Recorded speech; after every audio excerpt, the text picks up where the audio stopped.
It is 6 o'clock. Good evening, everybody. We will call the City Council meeting to order on August 8th.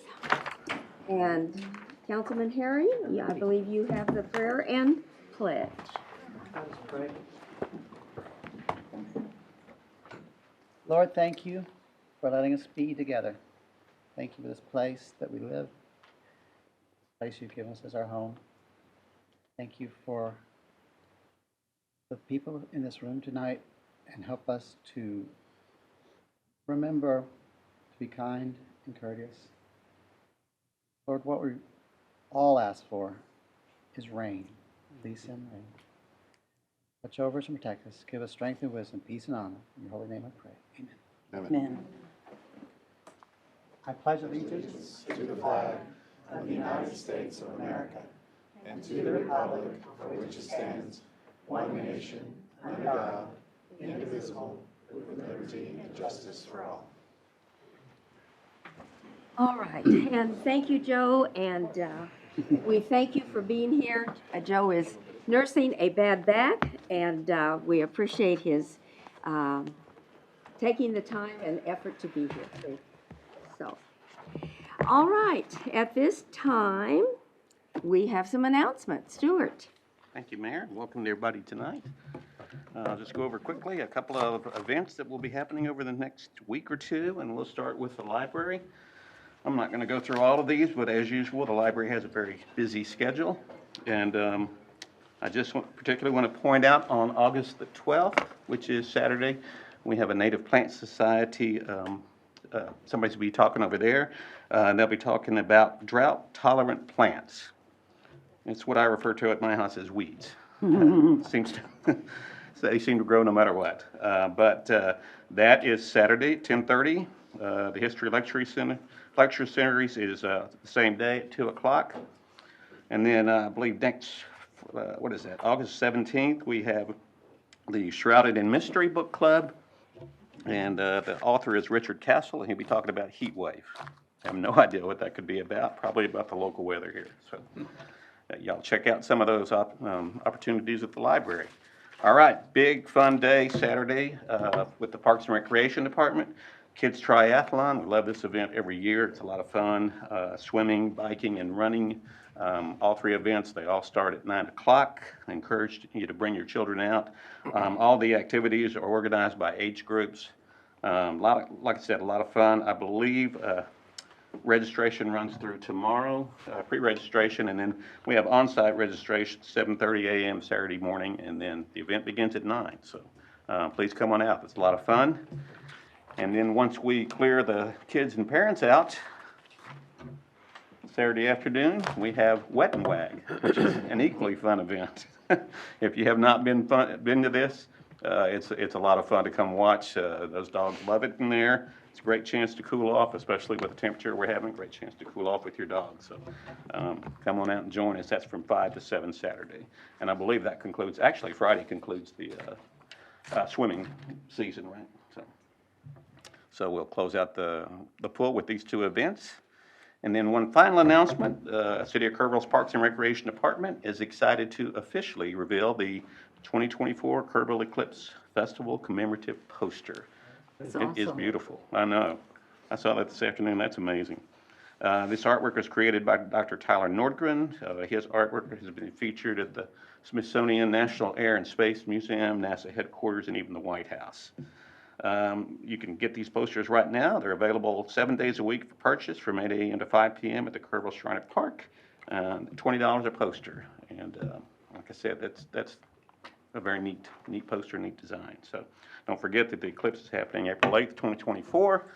That's the full eclipse. Obviously, we've got one right before that on October of this year, so which is coming up on us. A lot of fun coming. And that's it for me. Do you have any announcements? Council, anyone have something they would like to add? All right. Thank you, Thank you, Stuart. Stuart. Thank you.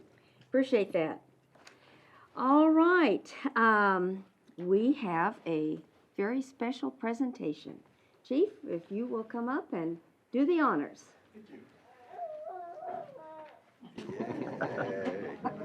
That's right.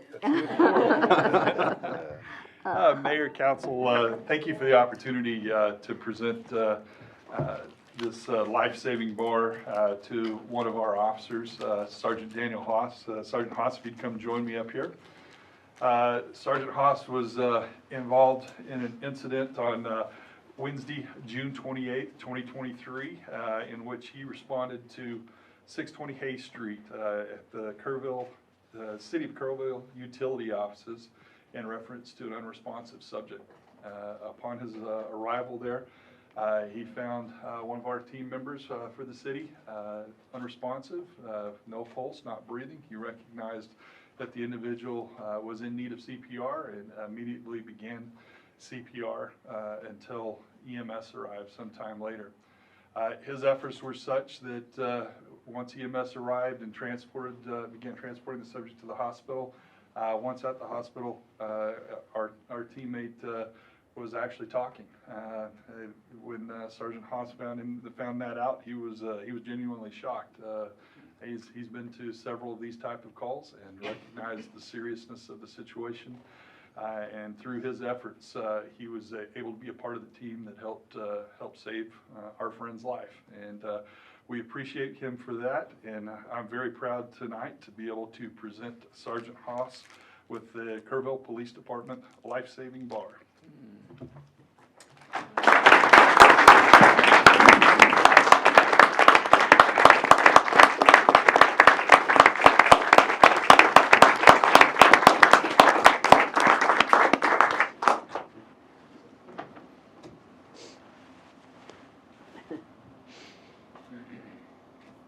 And I think those pictures are good, but I think we need to add some more people to those pictures. I'd like to introduce who you have with you and have them come up and take a photo with you.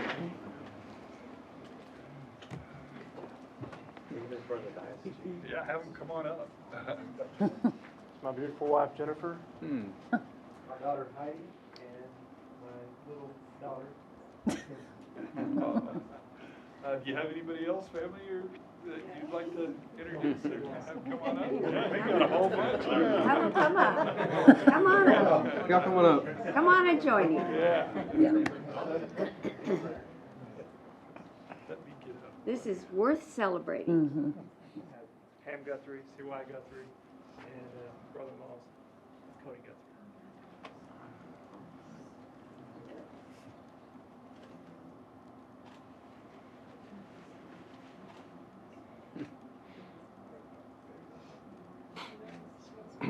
Do you have anything you would like to share with us?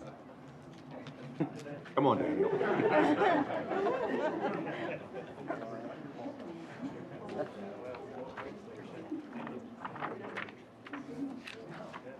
Well, thank you so very much. Thank you, Daniel.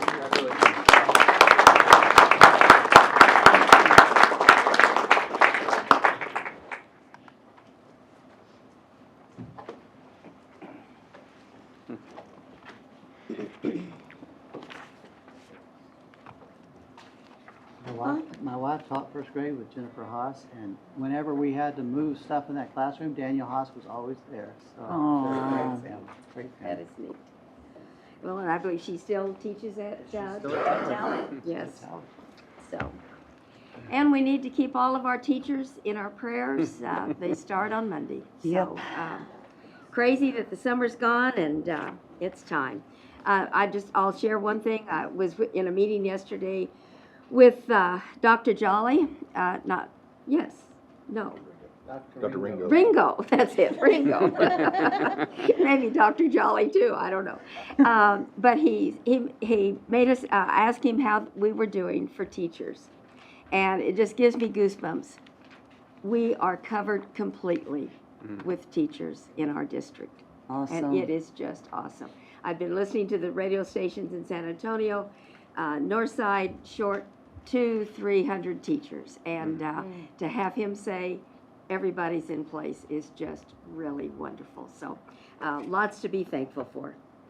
Okay, I believe we are ready for our visitors and citizens forum.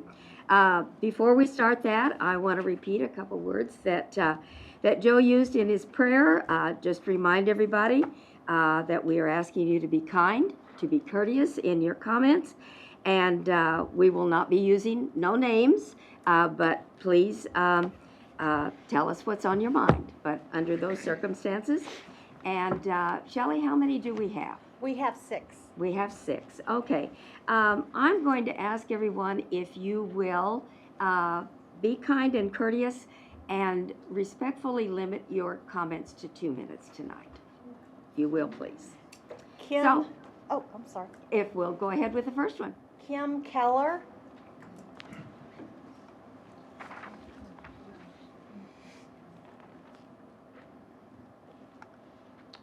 Good evening, council members and mayor.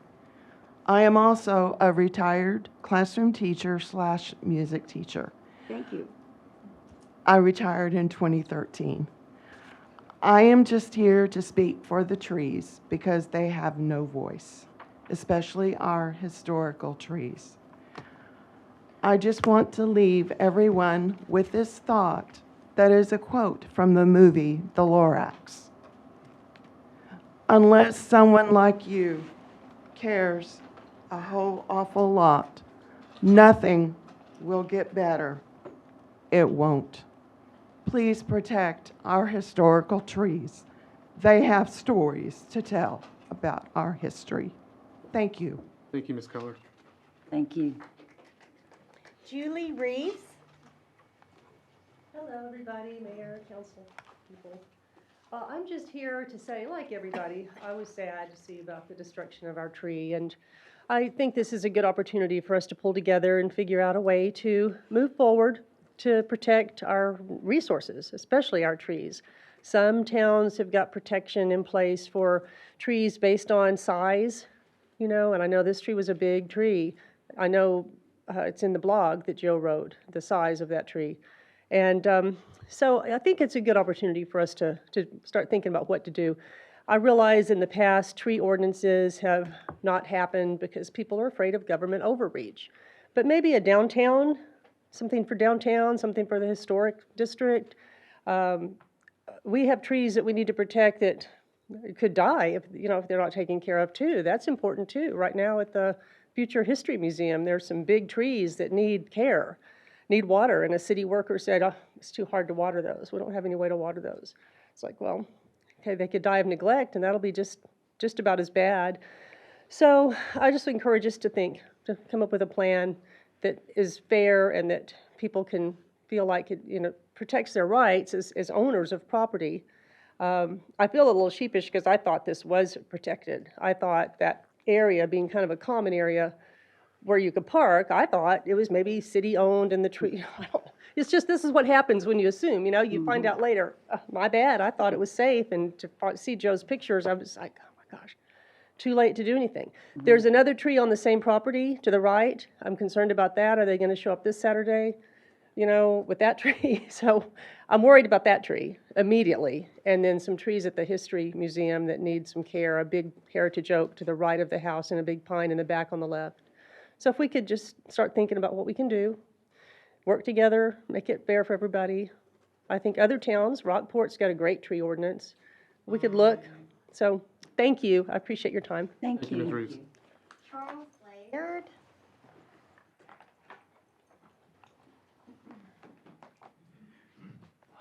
Mayor and council, I opened up the paper this morning, things kind of went downhill.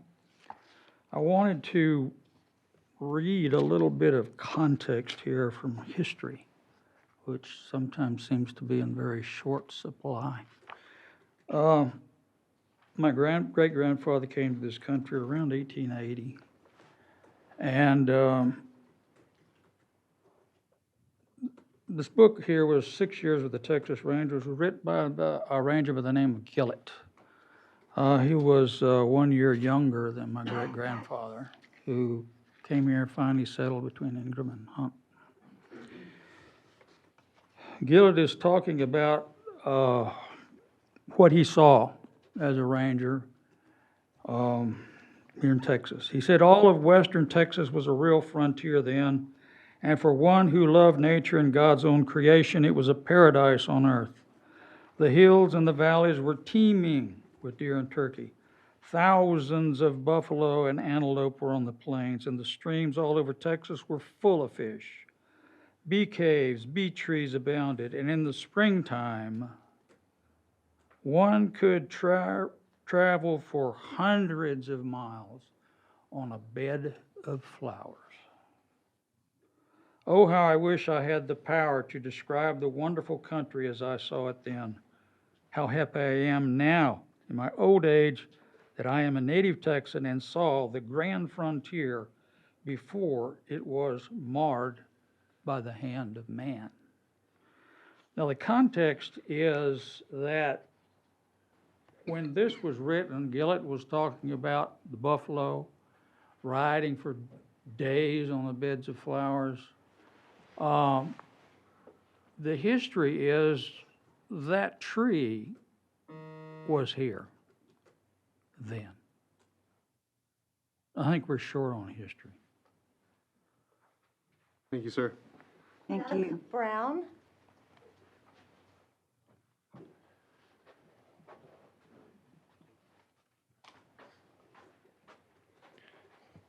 Good evening, everybody, council members, mayor.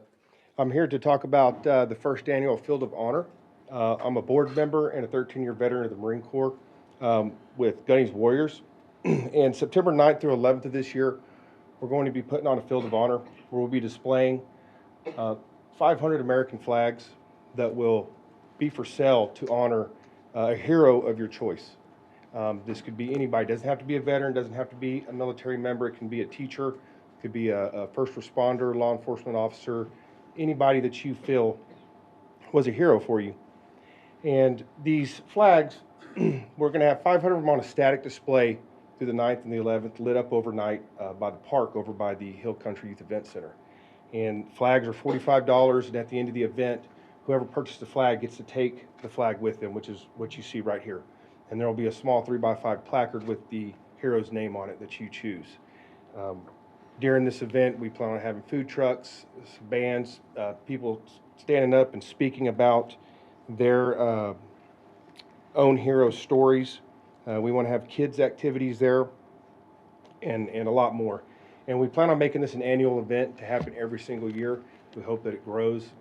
We hope that everybody will check out gunningswarriors.com. Look, we can have a sign up there so you can purchase the flag. Like I said, we have volunteers that will be working to set up the flags prior, afterwards, but everybody gets to take the flag. It's $45. You get this right here. So we hope that everybody will look into it, help us grow this, bring some patriotism into the community, and help honor our local heroes. Thank you. Thank you. Hey, Mike, will you do me one favor? You turn around so Tammy can get a picture. She was getting your backside.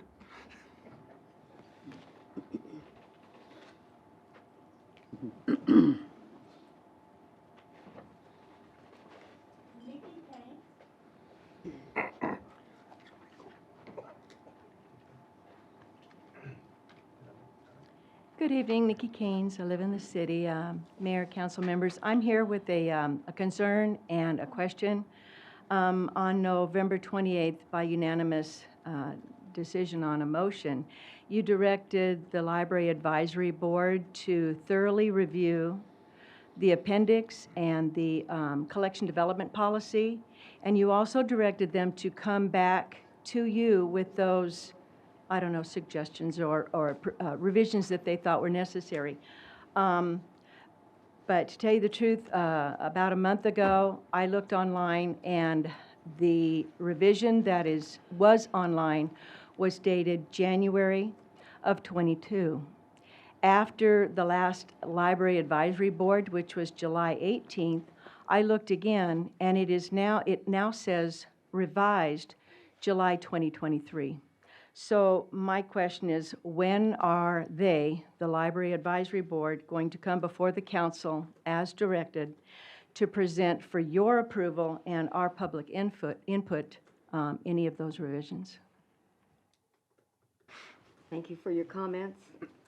We appreciate it. Thank you. Peggy McKay.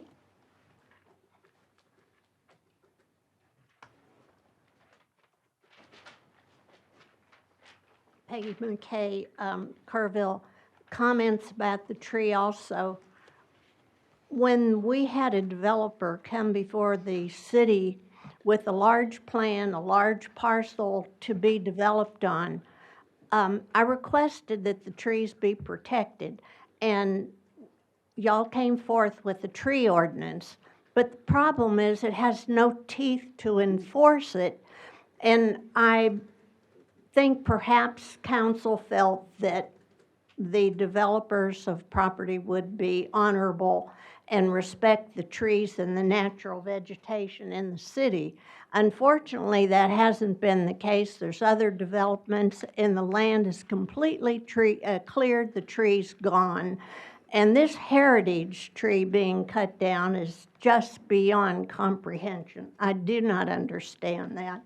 I can't believe that we'd be a town that would look for money rather than, as the 2050 plan said, preserve the charm and beauty of Kerrville. I hope that we have not lost our way, that this was a wake-up call that maybe we need to be more aware, and that we will get that ordinance amended to put teeth in enforcement and maybe even guidance for the people clearing the land. Thank you. Thank you. Thank you, Peggy. Just as an aside with the trees, I will, at the end of the meeting, when we have the opportunity to put things on future agendas, I am going to ask that we take a look at our ordinance again. We've had a happening that has saddened all of us, of course, and Peggy had mentioned that this had come before us, and we did not put real teeth into it. So I think it's something that we need to just maybe do a workshop on for the future, but I'll do that at the end, so hopefully somebody will second that and we can take a look at it. As it's been said, this may be a wake-up call for us to do that. So, thank you all. I appreciate you all limiting your time to 2 minutes tonight very much. Mayor, if I'd like to ask for a specific information, factual information from our city manager, do you know when the Library Advisory Board will be coming back to us to present their proposed changes? So, what I can provide you is on July 30th, I sent to council the results of the thorough review and the revisions to council via email. And you had asked me when it would come back, and the motion by Mayor Eichner on November 8th was that the Library Advisory Board make a thorough review of the Bud Holdsworth Memorial Library Collection Development Policy, including the appendix, and bring back to council the results of their review, and that was seconded by Councilmember Hughes. So staff followed the motion made by Mayor Eichner and approved unanimously by all of council. Staff typically only brings policies to City Council for approval if there is a budgetary impact from that policy. The policy had no budgetary impact. In addition, the collection development policy was last revised in January 2022, with the revisions approved only by the Library Advisory Board. So for your information, yeah, I mean, they have done what I have asked them to do. But they have come and returned back to council, so that's the part where the citizen asked, and so I'm trying to get specific information on when they will return. I am not expecting them to bring it to council. They have reviewed it, they've taken care of what we've asked them to do. Okay, so we're not expecting them to follow through on the second part of the motion. There is nothing that we will need to make a decision on for us. No. Okay, I'm confused. So are they coming back to us to present anything? I'm confused why you keep asking. You asked us an email, it was answered. You ask it tonight, it was answered, and you keep going. No, I think there's a confusion on what my question is. I think the confusion is that you don't understand the answer. Okay, then let's clarify, because I think there's a confusion as to whether I'm asking us to approve the proposed changes or whether I'm asking us to return to us and present their changes, which is what the motion was. So my question is, are they going to come back to us and present that information? And you've had the answer. No, I had an answer to whether... The answer is no, they're not coming back. I want to make sure we're clear, because that was not the question I asked in my email. This is a completely different question, and I'm trying to get the citizen's question answered, which was different than my question answered in the email. At this time, they will not be bringing anything back to council. Thank you. Okay, let's move on to the consent agenda. We have 3 items on there. And Mayor, I want to raise a point of order too. I was speaking, and I would appreciate that you enforce the rules and not allow any other council member to interrupt anybody when they're speaking. Mayor, I'd like you to enforce It's the rule constantly that happening. when a council member is being rude to the mayor, that he also be called out. So at this time, let's go ahead and let's move on to the consent agenda, please. And do we have a motion for the 3 items that are listed? I'll move to approve the consent agenda as presented. I'll second. We have a second. All in favor, right, raise your right hand, and it is unanimous. Thank you very much. 5A, Shelley. Ordinance number 2023-12, an ordinance amending Chapter 60 of the Code of Ordinances, City of Kerrville, Texas, such chapter more commonly known as the City Zoning Code, amending said code to revise regulations regarding the permitted location of accessory buildings and structures within the front setback, and as applicable to fences, and providing other matters relating to the subject. There are no citizen speakers signed up, however, this is a public hearing. All right, Drew, what do you have for us? Good evening, Mayor and Council. This is an update to the zoning code for the fence discussion that we had previously. Some of the goals were to amend the zoning code to allow for other visibility obstructing fence materials. The previous ordinance actually limited front yard fences to wrought iron fences. To amend the fence restrictions to allow the fencing subject to the setback line rather than the location of the structure, and to define the screening fence and look at the height of the solid portion of the fence. Again, here's some of the examples that we've seen and had requests for around town over the last couple of years. And this is a portion of the ordinance as it repeats through multiple zoning districts. Of note, we have amended the fence to the setback of each zoning district, and that the see-through portion may be up to 6 feet, a solid portion may be up to 48 inches, and again, it does allow for more than just wrought iron, but other wire or wire panel type fencing. The Planning and Zoning Commission did recommend this for your approval. Be pleased to answer any questions. Council, any questions or comments on this? No, I would just like to say that I think that by virtue of the fact that we don't have any citizen speakers, that they are probably very happy with this ordinance. So with that, if nobody else has anything to say, I'd like to move for approval of ordinance number 2023-12 on first reading. Mayor, it does require a public hearing since it's Oh, amending the zoning code. Thank you. We're getting excited here to I move know, forward. I'm so excited. So, and I appreciate what you guys have done. I think Yes. we have come up with, I think this is good. Do we have any speakers? Oh, I need to open the public ma'am. meeting, yes, at, haven't had to do that for a while, 6:28. Do we have anyone signed up? No, ma'am, no one signed up. Okay, is there anyone who does wish to speak? All right, at 6:28, we will close the public hearing, and Now I'll move. please, To approve ordinance number 2023-12 on first reading. Second? all in favor, raise your right hand. And it is approved, unanimous. Thank you. Thank you all for doing a good job. I know you guys very have spent a much. lot of time on this, and I think this is good. All right, we will move to 6A. Ordinance number 2023-23, second reading.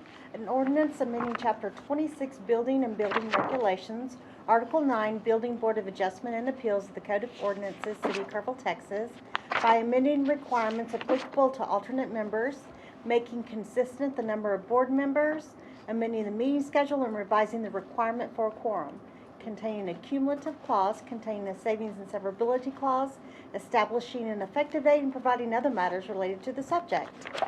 And there are no citizen speakers signed up. All right. Irma, do you have something for us? No, ma'am, this is second reading. And answer any questions y'all may have. Okay. This is kind of like the one we just did, cleaning some things up here and getting this taken care of. Council, any questions or comments? Do we have a motion? I'll move to approve ordinance number 2023-23. Thank you, Jeff. All in favor, raise your right hand, and it is unanimous. Thank you very much. 8A. No, wait, have I moved, I've moved forward too fast. 7A. 7A, here we go. Presentation of fiscal year 2024 official proposed budget. And we do have one citizen speaker signed up. All right, thank you. Our favorite person these days. I don't know. Y'all are probably ready to get rid of me. I'm ready to take a break. How about that? Sure. So before we get started, just wanted to let y'all know a couple things. So first of all, our theme this year, Looking Up, obviously for the very clear reason of eclipse, but then also, you know, hoping for better economic times than we've seen in the past couple of years, and just continually making improvements that we've made over the years and just making things better. So that was actually kind of kicked around and voted on within our department, and then upwards from there. So we're very happy about that.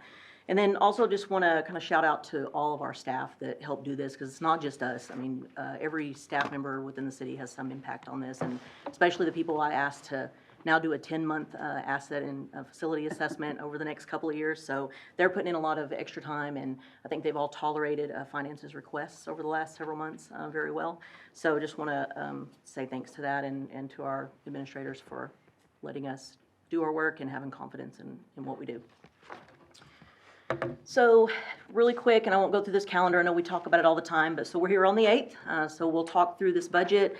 I know that I talk fast, so feel free to stop me if I need to back up, explain something, but I do have some pause slides in here too to make sure that I know kind of where our hesitation points are, that we can stop, back up, and backtrack a little bit if we need to do that. On the 12th, we'll be coming with the public hearing for the budget and the tax rate. So, and then on the 26th will be the second reading. So that's a little bit of a change just from a timing standpoint of what's required for public notice. So no problems there.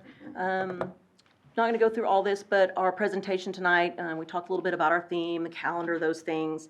We're going to talk about Kerrville 2050 priorities, things we've done in 23, things we are going to do in 24, and then considerations for the budget. What did we consider when we were doing this? We've talked about some of this in workshop, but there's a lot of things that go into getting it to this point. And then each of the individual funds as their larger funds and how they apply, and then just a quick overview of all the smaller funds that sometimes don't have a lot of budget activity just because they're special and have special rules and things change throughout the year. So a few just significant accomplishments from 2023. And again, most of these you're very aware of because they're in the press. We're talking about them all the time. And, you know, we all know public safety facility is kind of on the top of our priority list right now. But then also working through some of our water projects that we've just approved revenue bonds for. And really some good strides made on housing projects that we've been working on really hard. Grant-funded things that we've really been pushing for in the last few years, so we're doing a lot better job, I think, of outsourcing resources away from general fund dollars to take care of some of our capital needs and some other things, specifically in public safety areas.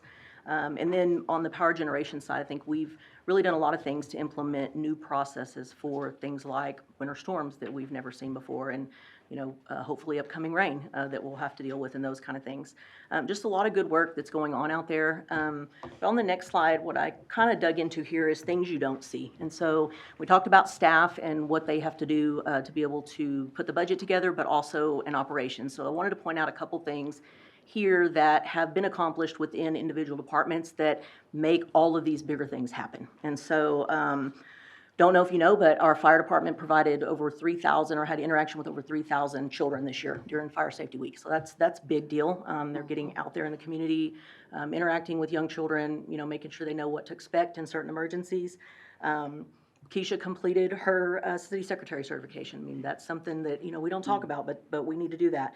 HR has a brand new online portal for applications and also for employee management, which has been super helpful for us and sped things up quite a bit. Our accounts payable specialist got her certification in accounts payable. So that's something that's never been done here before.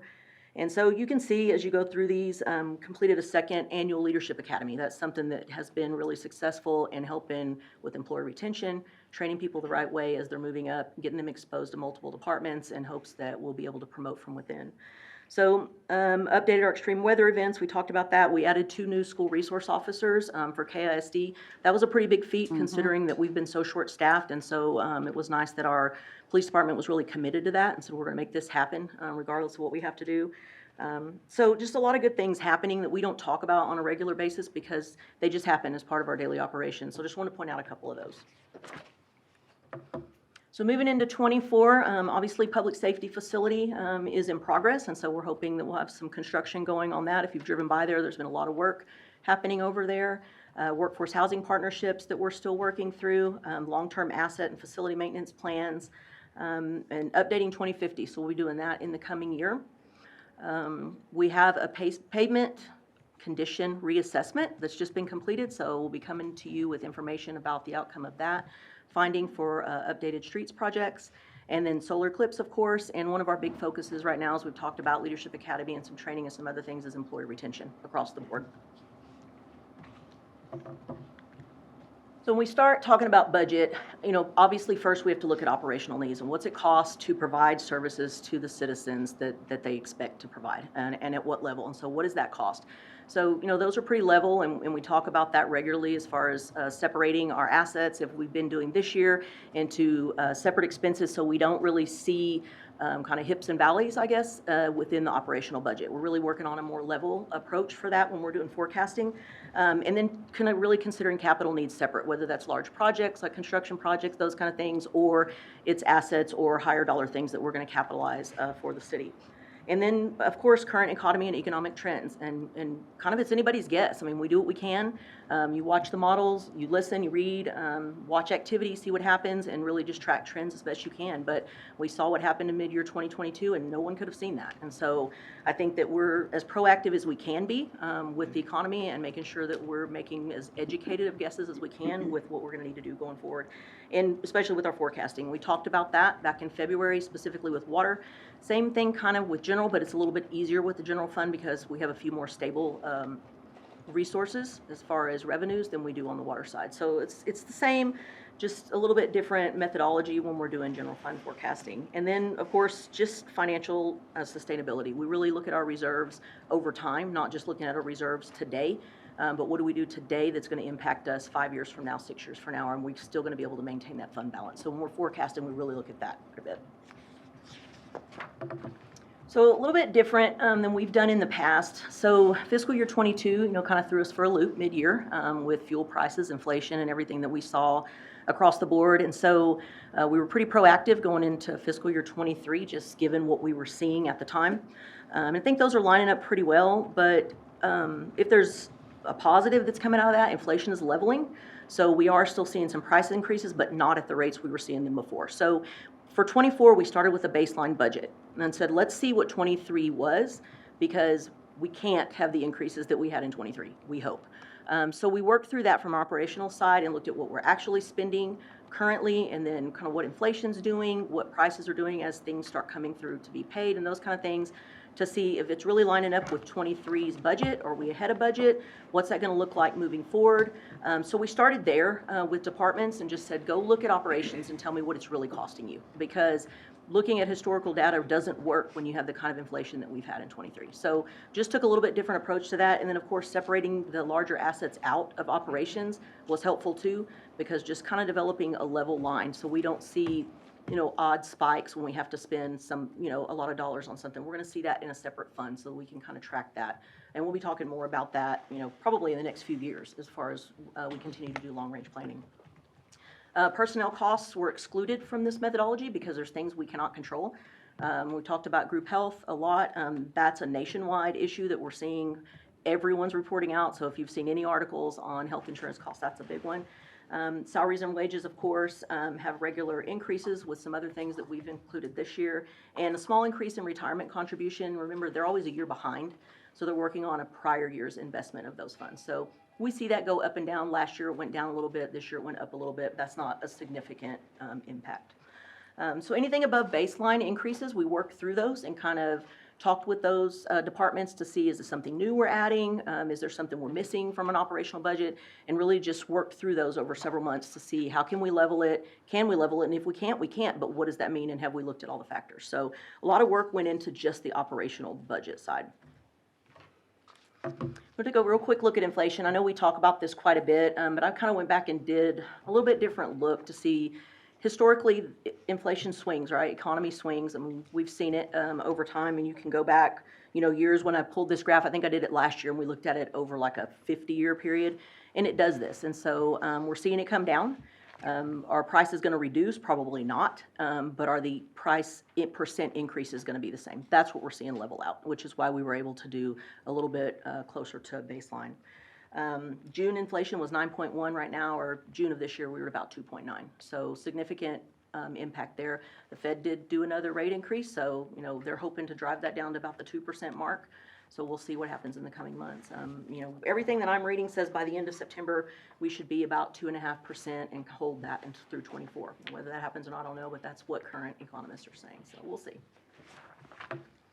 So last year we talked a lot about fuel being a huge driver for price increases, and so you can see there that the blue line is the national average and the red line is San Antonio. That's as close as I can get to us, but you can just kind of look and see why the big swings for 23, because a lot of our products are petroleum based, and so we were seeing anywhere from 15 to 40% price increases on some things, and so we just reacted to that. I feel like we did a good job budgeting for 23. And so we're just trying to take a little bit different approach and be conservative in 24, with the hopes that the economy is going to continue to turn around. Employee compensation index, and this again is one of those nationwide things. Everyone has increased salaries across the board. We've had to with inflation doing what it's doing. Everyone's impacted by that. We've done several things, and we've done 2 compensation studies here at the city.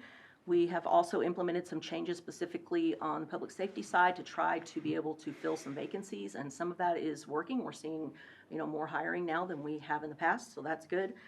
We've also done entry-level pay increases across the board, citywide, and then some market adjustments where they were needed as Kim and her team worked through comparisons with other cities that they looked at when they did that comp study. So this just kind of gives you a little bit of view of some of the bigger things, and I only pulled 4 just because I looked at some of the higher dollar things that we buy. So obviously I don't have that. Here we go. So chlorine gas is something we use in water and wastewater treatment both. And so it's interesting when you see this is price per ton. So if you look, back in 2021, we weren't even paying $1,000 per ton. And when I priced it the other day, we were over $1,800 a ton. And now we have shipping costs included. Now we've seen that flatten. We're not seeing that level of increase, but you can see that's what impacted 23 when you start talking about petroleum. We've talked about assets a lot and the increase in costs, specifically in equipment rolling stock, and you can see ambulance costs there. So back in 21, I can remember actually writing a check for $195,000, and for 24 we're already quoted at $350,000, and that's if we can find one. So we were lucky to get one, so we're happy to have the one. I understand we have another one coming, so that's good news. But we're a year behind basically on the ordering of our ambulances. So just to give you an idea here on some of these, what we're dealing with inside. So the same things that are affecting everyone in the public are affecting us here. So we're just doing the best we can to keep things to a minimum and really tighten up on operations to make sure we're taking care of citizens, but also really being conservative with budget. So quick overview of the entire citywide budget. This one's important because when you look at citywide revenues of $78 million and citywide expenses of $106 million, that does include transfers. So accounting standards require us to treat a transfer as a revenue to one fund and an expense to another fund. It's just a transparent way of saying we're moving money. This is an expense of the general fund, even though we're giving it to CIP. So it's a revenue for CIP. So when you net those out, removing those transfers, our revenues are about $69 million, and then our expenses are about $97 million. So $28 million in the hole, right? Well, remember that CIP projects are multi-year. So when we receive money one year and we spend it the next, Since we close our books every year, we're gonna have excess revenue one year, and we're gonna have excess expense next. So it's not uncommon to do that. So general fund and water fund are both balanced per policy, so no problems there. Projects are estimated at 32.2 million. Remember that that's just an estimation. A lot of time depends on time frame, it depends on supply, and a lot of other factors. That is general and water together, and I believe that we have about 26 million budgeted for public safety facility to be spent in '24. So a large part of that is public safety facility. And Kyle's going to give you a rundown of the '24 budget for CIP here in a little bit. Any questions on any of that stuff so far? I know netted transfers can be really confusing, but really, if you just think about it, if we're moving money out, it's an expense. If we're moving money in, it's a revenue. That doesn't mean cash is moving. It just means it's moving from one fund to another. Okay, citywide revenues by source. This just tells you how the city gets its money and from where. So largest revenue contributors here, service revenues. So that does include water and wastewater, EMS, solid waste, and some other miscellaneous items in there for services. Citywide property tax, 15.3%. That does include general fund and debt service. Sales tax, 13.5%, and then transfers at 13.2%, and that's about a $9 million impact on transfers. And then franchise tax and intergovernmental, and we'll talk a little bit more about that as we get into the general fund, because that's where most of those are. Look at revenues by fund, kind of in line with expenses. General fund does have the most revenue, and property tax, sales tax, and services. Water fund at 20%. Remember, 97% of water fund revenues are consumption-based. So as we talk about drought conditions and those kind of things, we do have to consider impact on revenues, which of course we will adjust on the operation side. So we'll monitor that as we go through and just be very cognizant of what's happening right now with the drought. Debt service, that is combined general fund and water fund, 11.9%. General fund debt service is allocated directly from property tax, so that never hits any account except property tax. It goes, except for debt service. When property tax come in, that's allocated for that. It's separated right away. Water fund debt service is a transfer out. So when we do the ACFR presentation and we bring you financial reports, remember, debt service is in the water fund. For budget, it is not, and that's just so you can see exactly how money is spent. So we could group it together. It's just a lot easier to follow from a budgetary standpoint if we separate it out from different funds. So on the expenditure side, as to be expected, general fund, 35.7% is the largest expenditure fund.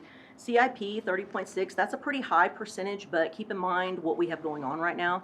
So expect that when we have some of these larger dollar projects go down, then the CIP percent will change on the expense side also.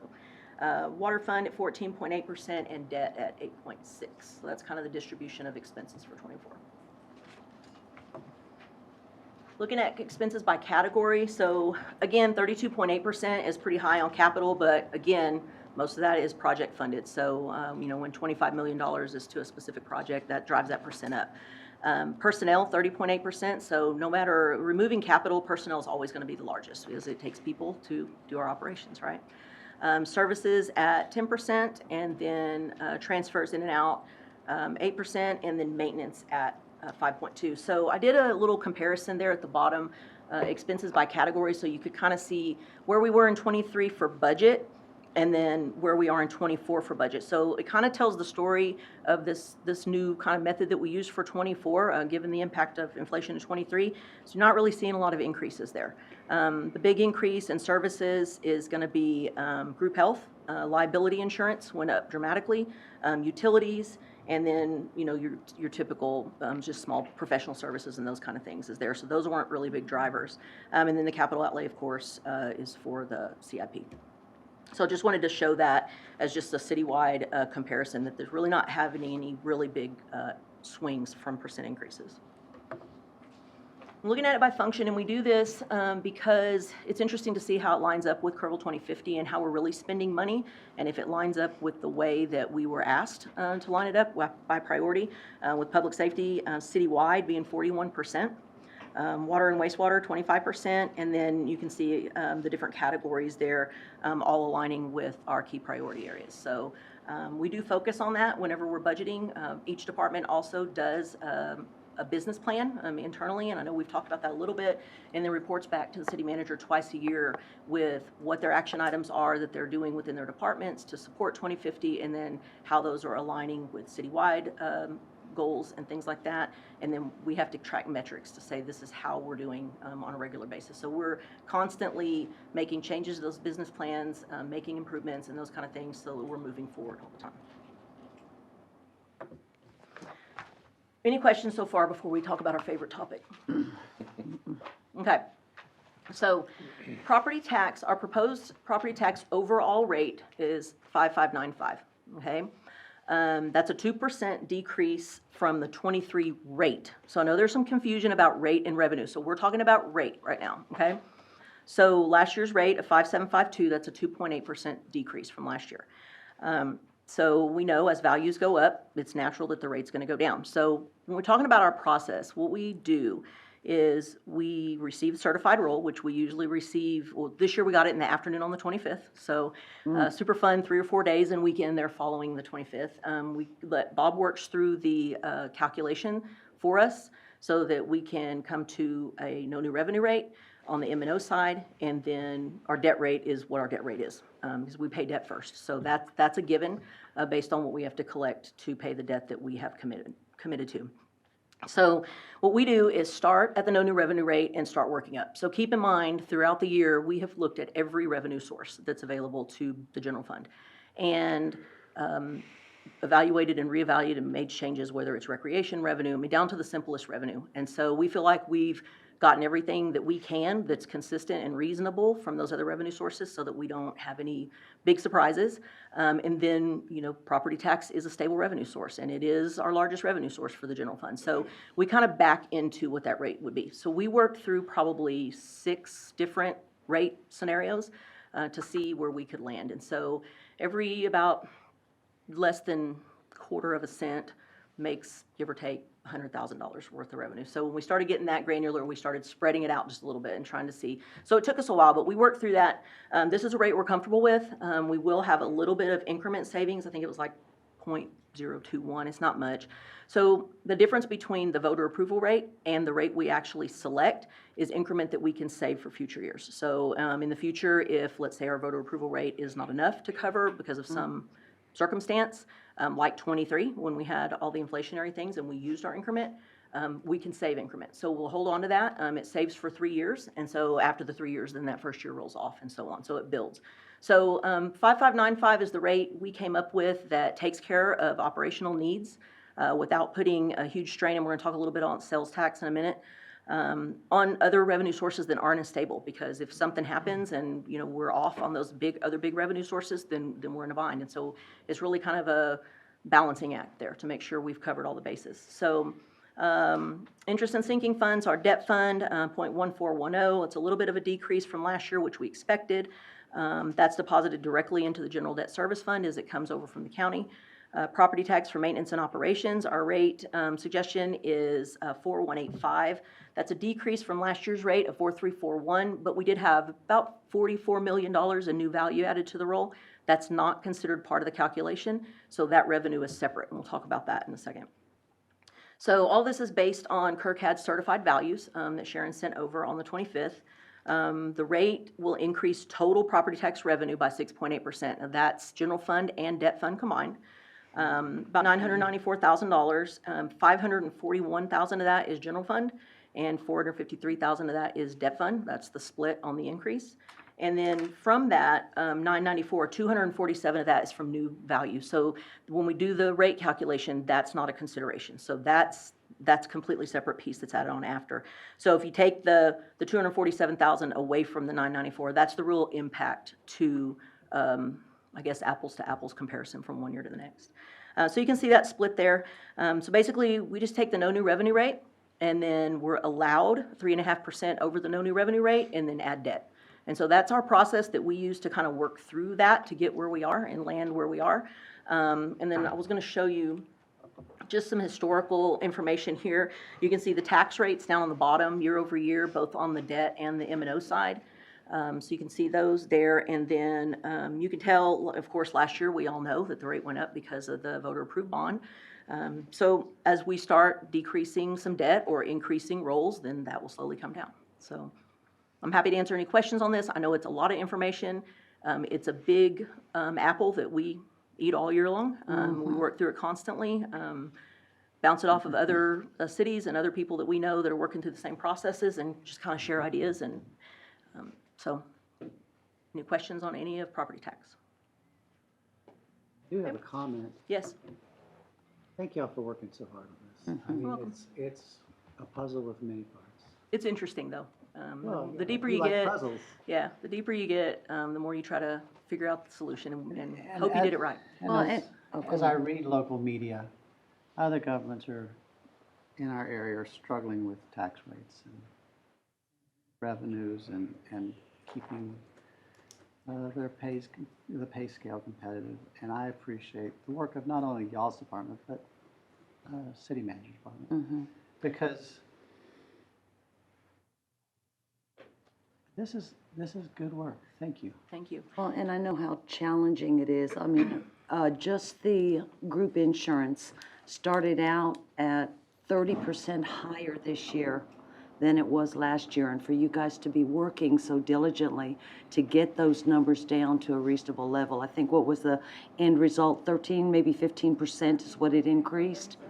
But it was 37% is what they hit us with. So kudos to all of you.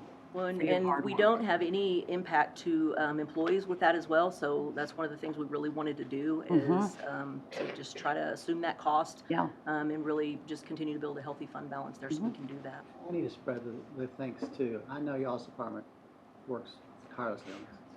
I know you have input from all the We departments. do. We do. Please tell everyone. I will. We have a really big team, and we couldn't do it by ourselves. There's no way. We're not experts in everyone's operation, and so we rely on them to be experts in those areas. So, and I will say, I think a lot of it rides with you guys because you supported the kind of proactive approach we took for 23. Because I think if we hadn't done that, we would be in a much different situation now. If we were in a deficit in 23, we would be having a different conversation. So I feel like that had a lot to do with it. We are still seeing increases. It's just that we were proactive about that, and so. Looking ahead is, it's what we're trying to do, and so we hope that we're right. If we're not right, I'll say that I'm not right. I think anyone is in that, but at the end of the day, it's the best that you can do with the data that you're given, so. And I appreciate you were able to bring our rate down somewhat. And I know that you've explained the process of how you start with the no new revenue rate and then work your way up from there. Can you explain whether there were any options available that you and the city staff noticed and any quote non-essential services or programs that we are looking at for this upcoming fiscal year that were going to offset that and that would get us a little bit closer? Not that I'm saying I have a problem, but Right. what were y'all looking at there, and was there anything big? Well, we always looking, and we talked about business plans and those kind of things, and of course, we're always talking through council priorities and things that we're directed to do. And you can see kind of the way the expenses are spread. We didn't have any huge increases. We didn't have a lot of new additions that we've added to this year. We rely somewhat on our individual boards and commissions to kind of guide us through master plans and those kind of things. And then we rely back on our directors and our staff for operational guidance. And so if you're asking if we looked at cutting programs, we did not. We really looked at tightening operations where we could. And I will say that there's some things like travel that came down pretty substantially with, they're looking at different training options and things like that. Because we did increase that somewhat in 23 because during COVID, we couldn't hardly do anything. So they did go and look at individual areas where they could reduce. And I will say that we had, when I asked departments to come back to me, take personnel out of it and come back to me with a flat budget, there was 2 or 3 that within like 3 or 4%. So when you're looking at that kind of work, I will tell you that my comment to Kim and Michael both was, we don't have it in operations. There's nowhere that I can say we're gonna cut this out of operations unless you're gonna start cutting programming. And that's gonna be a council direction. That's not gonna be a staff direction for the most part. I think staff has worked through their operations very carefully and done what they can. We were to the point to where I was solid on expenses. There was nowhere else to give. So it is on the revenue side. And I will say, there's very few people that can use a no new revenue rate with what's going on now, in the economy. There may be some out there. I'm not going to speak to everyone. But I think I felt good about not having to come to you and say, we need to use a voter approval rate. That made me feel good. And there was probably 3 or 4 tiers ahead of where we are now, that when we got there, we're like, we can cover that, let's back it off. We can cover that, let's back it off. And so as we work through that process, we reduced it as much as we can. So if that answers your When question. you talk about council direction, that's my last question. Did you notice anything when you were looking through all the programs that we have and services, and you said, if we wanted to get closer, that's probably one that council would have to consider, decreasing, postponing? Was there anything that you saw there? Again, that's going to be Just looking more of a to just department get your director or city analysis during manager question, I think. My role is more to report what we're spending and how we're spending it. I make recommendations if I see something wildly crazy, and I think anybody that knows me know I'm not super shy. So if I see something that I feel like is being wasteful, I'm the first person to say that. I'm the mom. I tell everybody that, and I know my directors they're tired of hearing me sometimes. But it's my job to keep us in check and make sure the bottom line is okay. And so I like to tell good news because I get to tell bad news so much. But I did not see anything, in my opinion, that's wasteful. And of course, if there's going to be change in programming, that's going to come from someone outside of me. If I make a recommendation, of course, that would be to the city manager or to those department directors. And it Out looked of like my scope. and it looked like part of the baton was passed over to you. So do y'all have anything to add to that? I'm just looking for in your absolutely. analysis during this process. Y'all go into a lot more depth than we do. So I'm just looking for an overview. Was there anything? And that was my last question on the tax rate. I think the biggest single factor in that determination that comes from council direction, which I think is really, really important that you all took up this mantle, is the asset replacement and putting funds towards that. Because we have to treat this budget and we have to treat these dollars in the same way that we do our own finances. And when you have costs that are substantial and you have significant amounts of facilities, you can't, it's really hard to not kick that can down that road, right? But you end up in a position where we come to ask you all for these very significant dollars. And so you all tasked us with working to level out the budget process, including those capital improvement costs. Not just to come to you in 1 year, say, here's our operational needs, and now we need 25 cars. And next year we don't, it's gonna be these wild swings. We wanna be able to bring to you all and to future councils as level budgets as we can, knowing that we're gonna be able to maintain the new public safety facility that has sinking funds in it for HVAC when it goes out. When any of the other facilities start to have these issues, we don't have to come back with emergencies, or we do it much more infrequently. So I think that's probably the biggest point of that, and we took that direction from y'all. Yeah, and we are going to talk about that a little bit as we get into general fund because, historically, when you get down to balancing the budget, if something has to give, unfortunately, that's what's given. And I think that our commitment going even into '22 was we're going to stop doing that. That has to be part of our budget or else we do get into trouble and we know what that feels like. So just planning for the future. So we'll hit on asset replacement quite a bit moving forward. So I think to answer your question is if there's a rock, we turn it over. If there's something specific that we need different direction on, then that's you guys. So. Thank you.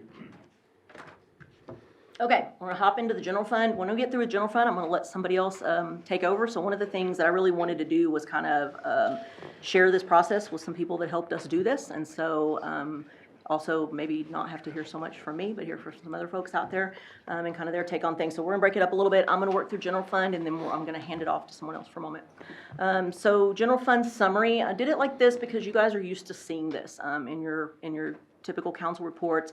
You can see it by revenues, you can see it by expenses, by categories, so that you can see exactly what's happening where and what that change actually is. So this is general fund only, so property tax in the general fund, 4.6% up, and we're going to talk about this a little bit more specifically in a minute.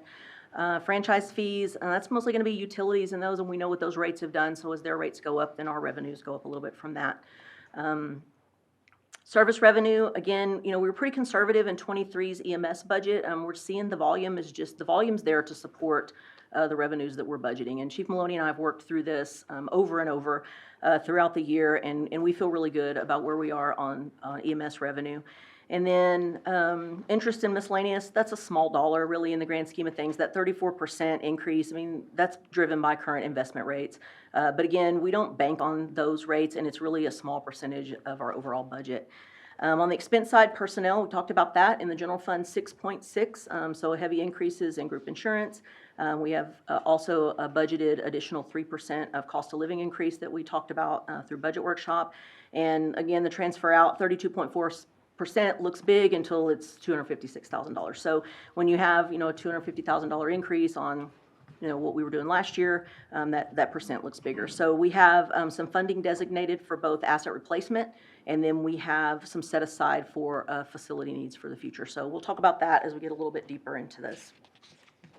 So general fund, looking specifically at the revenue sources, property tax, this is comprised of both the current year taxes that we just talked about, plus a historical estimation for taxes for prior years. And we base that just on history, including, we exclude some outliers, like when the housing market was so high, we came off of that a little bit because those were just different times. When more houses were selling, then we're collecting more in prior year taxes. Intergovernmental, that's going to include contract payments for Kerr County for EMS services outside the city limits, and then some reimbursement for a school resource officer for KISD. That is a pass-through, so there's a revenue, but there's also an expense. But that was a service that we have agreed to provide at a reimbursement rate. Transfers out, asset replacement, $650,000. That's up from $600,000 in 23. Again, the budget amendment that you guys approved, I guess, last month for using ARPA dollars for public safety equipment, that's going to give us a big boost and really push us forward in some of our efforts that we're trying to make on asset replacement, because we can chip away at it a little bit at a time. This gives us an opportunity to kind of take a big bite of it without dipping into general fund dollars. So we're working through a long-range plan to be able to give you some forecasted fund balances over time. And then we'll be coming back to have a fire truck conversation pretty soon. So just be ready for that one. CIP, we have $200,000 going there with $100,000 dedicated to facilities. So the idea there is it'll be a restricted line item, just as we do with streets maintenance carryover. We're restricted specifically for use for streets. This will be restricted specifically for use for any unseen things that come up. And the idea is hopefully that will build over time.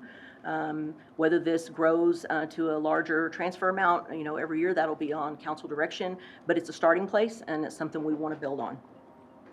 Transfer out to development services, that's kind of a gap fill, and we talk about that. Development services is part of the general fund, but for transparency, we show them separately within the budget. So in order to balance their budget, that transfer is there. So if they were part of the general fund, then it would just be part of our assumption of our overall general fund budget. Recreation includes golf, Kerrville Shriner Park, and other fee-based programs. Solid waste is the landfill surcharge, an admin fee that we get for billing and processing and customer service for public services. Remember that revenue is a pass-through. So Republic Services has a contract with the city to provide those waste services. So that revenue does not include curbside pickup and those things. Those belong to Republic Services. So sales tax, in 22 and even in 23, we talked about how much sales tax was really helping offset property tax. And so as you talk about revenue estimations and what we can do, to kind of keep our property tax where we can, we do rely on sales tax quite heavily as compared to some other cities. We are a regional retail hub. We see people come in from all around to shop here. We encourage people to shop locally. But every dollar that is brought in by sales tax is part of general fund revenue. So because it's so big, it does help with property tax. Now, with that being said, it's not a super stable resource. So when you're in the economic times that we're in right now, it's just really hard to predict. Now, with that being said, yes, sales tax is leveling. We're not seeing double-digit increases anymore. However, if you really think about when our last normal year was, probably, if you were going to really talk about increases in normals, was 2019. So we're 40% over that. So I don't really think the leveling is a big concern. At this point, we're not seeing, significant declines. Tomorrow, we'll know what AUKUS looks like, so we'll have a little bit better idea. But what we did is said we're going to take what we think we're going to end for fiscal year 23, keeping in mind that goes all the way through November. So we don't really, there's a piece of November sales tax that is still fiscal year 23. So it's really hard to estimate. So we use that rolling average quite a bit, apply a whole lot of different things, take out some outliers and say this is where we think we're going to be. And so essentially we came up with pretty much a flat budget. So whatever we budgeted for 23, we're almost exactly the same. I'm just not comfortable doing anything else right now when we're seeing 3%, we're seeing a decline, we're seeing 6%, it's all over the place, and I'm not seeing a lot of consistency that we were seeing before. So I don't want to put all our eggs in one basket and then have to come back and say, we're going to miss, and by the way, we didn't budget enough in other areas to be able to cover, and now we're having to cut operations. So, so I still feel like that's super healthy for sales tax. If you look at the trends, the lines are the same, just the increases are a little bit smaller. And again, I really feel like, by the time September comes around, I have a lot better handle on, where I think we're going to be for 23. Right now, I think we're going to miss.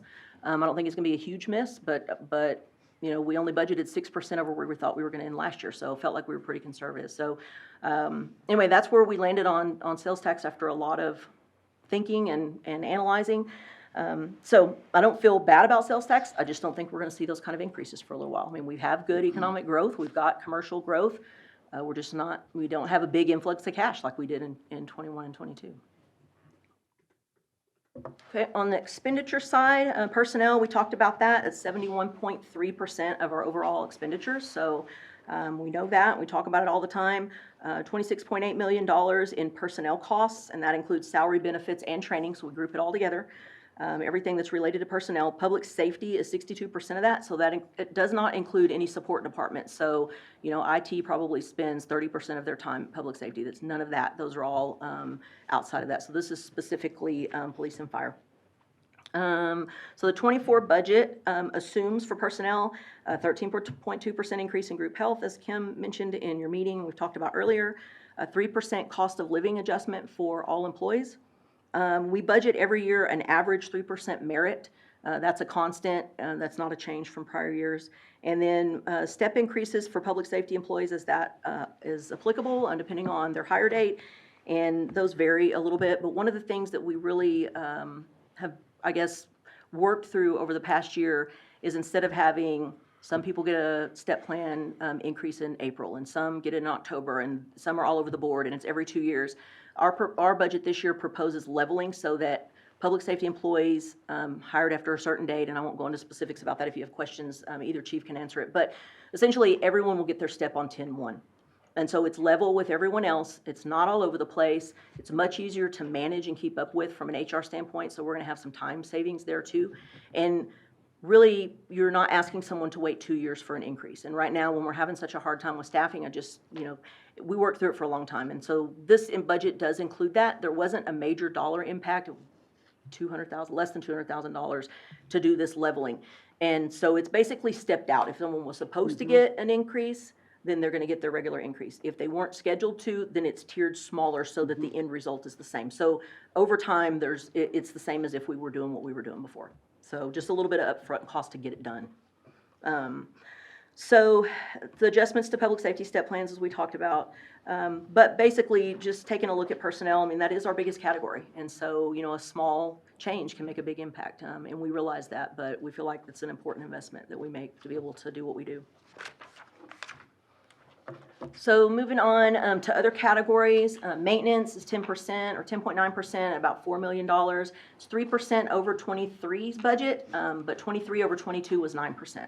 So you can see that increase is coming down. That does include streets and drainage, equipment, building and land, and vehicle maintenance on all those things. Services up 8.2%. 7.7% over 23 compared to 15% increase last year. So this is utilities, so water, sewer, electric, phone, natural gas. There's some other professional services in there, and all of our employment testing is also in this category. Supplies down 2.8%. So if you think last year we had almost a 30% increase over 22 in supplies. This year, we're actually going to be down. Biggest driver there is fuel. And so in the general fund, we have a lot of movement with police and fire and all those things moving all the time, and then streets and heavy equipment. So, again, a big swing in fuel like we saw at the end of '22 can have a pretty heavy impact. Janitorial supplies and safety equipment and any small tools and equipment that we don't capitalize in the asset replacement fund are also included in here. And then there's your transfers, 2.8, about $1 million, so we talked about that a little bit. And that's just a commitment to aging assets and infrastructure. Expenses by department, so again, total fund expenditures, $37.6 million. Public safety department, so police, fire, and EMS, 50.4% of that, or $18.9 million. EMS does generate about $5.4 million in revenue, so there is some offset to that. Streets at 12.8%, and then parks at 12.6%, but again, they have about close to $2 million in revenue. So when you look at, I know one of Ashley's big pushes is her revenue-based departments, her revenues always equal her expenses or exceed so that they can help pay for some other things. So the difference there is quality of life aspects and other things that we provide for citizens. And then general operations, and then other things at smaller percentages there. Any questions on general fund? When I'm noticing in the portion of the general fund revenues and expenditures on this, in that tab, we have line items for revenues, but we don't have line items for expenditures. There aren't enough lines. If you want to see detailed lines, you're gonna have to come talk to me. There just aren't enough lines. You're talking about for categories? Right, like you Because have. I always have expenses grouped by category and where I have revenues grouped by line item. That's because, revenues, and I don't give you all the line items, we group them by category other than the ones that are big guys that really, I think, need to be highlighted and stand out. Like, it wouldn't make sense for me to put all the taxes together because you want to see property tax separate than sales tax. But when it comes to literally in the supply category, there's probably 20 lines. And so if you took every single one of those categories, you literally have hundreds of lines. So if there's something specific that you're looking for, I can certainly provide that to you. It's very easy for me to pull, within the category by specific line items if you're looking for how much is fuel of the overall supply. Those are easy things to pull. But the impact to each, I'm always going to tell you this is what's driving this, because if there's a big one, I'm going to tell you, 80% of this is because of fuel or chemicals or whatever it is. But if there's something specific, I'm happy to provide that. There's not enough paper to be able to do that. And when you consider the number of departments we have, and every department has equal number of line items, we'd be here all day. Well, when you talk about the revenues, and you don't give us every line item for revenues. Right. What I'm thinking to see is, and you give us the major line items Right. in terms of revenues, that's similar to what I would like to see in terms of expenditures. What are those major items that are per department? And you have them, I like how you have them categorized here. You did taxes and franchise fees, permit fees, intergovernmental, and so on. Right. If you have them by department, like here's the big things that we're looking at in department, and that way it's also a guide for us in the community to say these are the big accomplishments that we're looking towards this year, and those are the the expenditures that we're making. And of course, you can put like other or miscellaneous just to show you don't need to line itemize all of those. Now, in the budget book, you can see those expenses by department, by subcategory, so they're not by very specific line items, but it's a much smaller scale. It gets a lot more granular. Yeah. So if you are reviewing those and there's something specific that sticks out that you're like, this is a big dollar, what's all included in this? Just let me know and I'll break it out for you and tell you what's included in there. That's going to be, kind of council direction or city manager direction, but that is a lot of time spent to get to that granular of a level. So I think I would probably need a little bit more detail to say exactly, like, some of those are super small, so the impact is really small. So, we can certainly look at bigger ticket items like I do on monthly council reports to say, okay, this maintenance is up this much, but let me tell you what the big guy is here. So we can do that. But if you just, if there's specifics, let me know and we can pull those for you. And just to be clear, I'm not hoping for you to go through the granular level and provide us literally every expenditure, because I know we've gone through this at a meeting before. Sure. That's going to be exhaustive. It is. In this type of document. It is. But again, it's in the budget book at a much more granular level by department. So I would say start there. That's always my recommendation. And if there's more specifics that you want, anybody, I have citizens call me on a regular basis. If there's something they want to know, we tell them. Any other questions on general fund?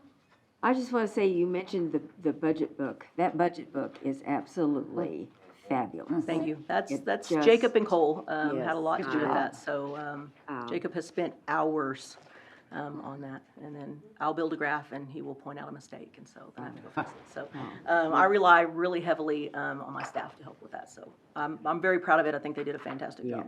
Yes, it is absolutely worth many, many kudos. Good. There's still some things in it. It's definitely a draft. We keep finding stuff every day. I'm like, how did that happen? So hopefully we'll get those worked out. You know, we're not professional publishers, but we do what we can, so. Any other questions there? Okay, I'm gonna hand it over to Guillermo, talk you through, asset replacement and development services. And I'm gonna give it to Trina, for water fund. Just know she's been a little under the weather, so if I have to take over, you'll have to forgive me, because I didn't prepare too much for water fund, so. Thank you, Julie. So I want to talk a little bit about asset replacement. This is one of the major funds, and it's one of the most important funds in my view. These last few years, I've been working very closely with Julie to try to build an asset replacement fund that is sustainable over the last few years. Our focus in the past has been looking at our vehicles and big piece of heavy-duty equipment and trying to get a 10-year future plan. And this year, instead of taking 3 or 5 people to sit in a room to kind of hash that out, we actually expanded that to about 15 individuals of staff. And the reason we did that, because we were looking at also not just vehicles anymore, we were looking at our buildings and the assets that support those buildings, AC units, computers, networking, and different systems that are involved in that. So we're trying to look at it as a comprehensive overview of the whole process. And then from that, we're hoping that we'll start building a plan that can extend out 5 to 10 years out, so we have that future look. And as Mr. Horn has said earlier, try to give you more of a balanced budget, more of a budget that doesn't have these major swings. So that's our plan, and that's our intent to try to do that. And so this is our first year of trying to encompass everything together versus just having a view of just vehicles. Now, vehicles and equipment are a big portion of what we look at. And so when you look at the Water Asset Replacement Fund, this fund is generally much more stable than the general fund. It's a little bit easier to work with. It doesn't have as much equipment. It has a lot of equipment, a lot of bigger equipment that tends to last a lot longer. And so we tend to maintain those pieces of equipment, but they do fail over time.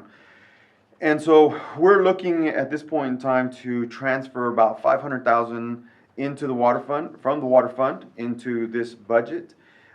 From that, we're looking at purchasing the major expenditures that we're looking at is maintaining our current lease vehicles. We're also looking at replacing some aging meter infrastructure. We're also looking to replace a Freightliner utility truck, which is on its last legs. That truck basically spends more time at the garage than it does in the field. So we want to make sure that gets replaced as quickly as possible. We're also looking at a utility trailer, a tractor as well, and then a UTV, and that's really just helping. What I've been calling for a while is right-sizing our fleet. And so what this allows us to do is actually take a couple vehicles from the department and replace it with the UTV in this case, because really what they're using the vehicles just to drive around the wastewater plant.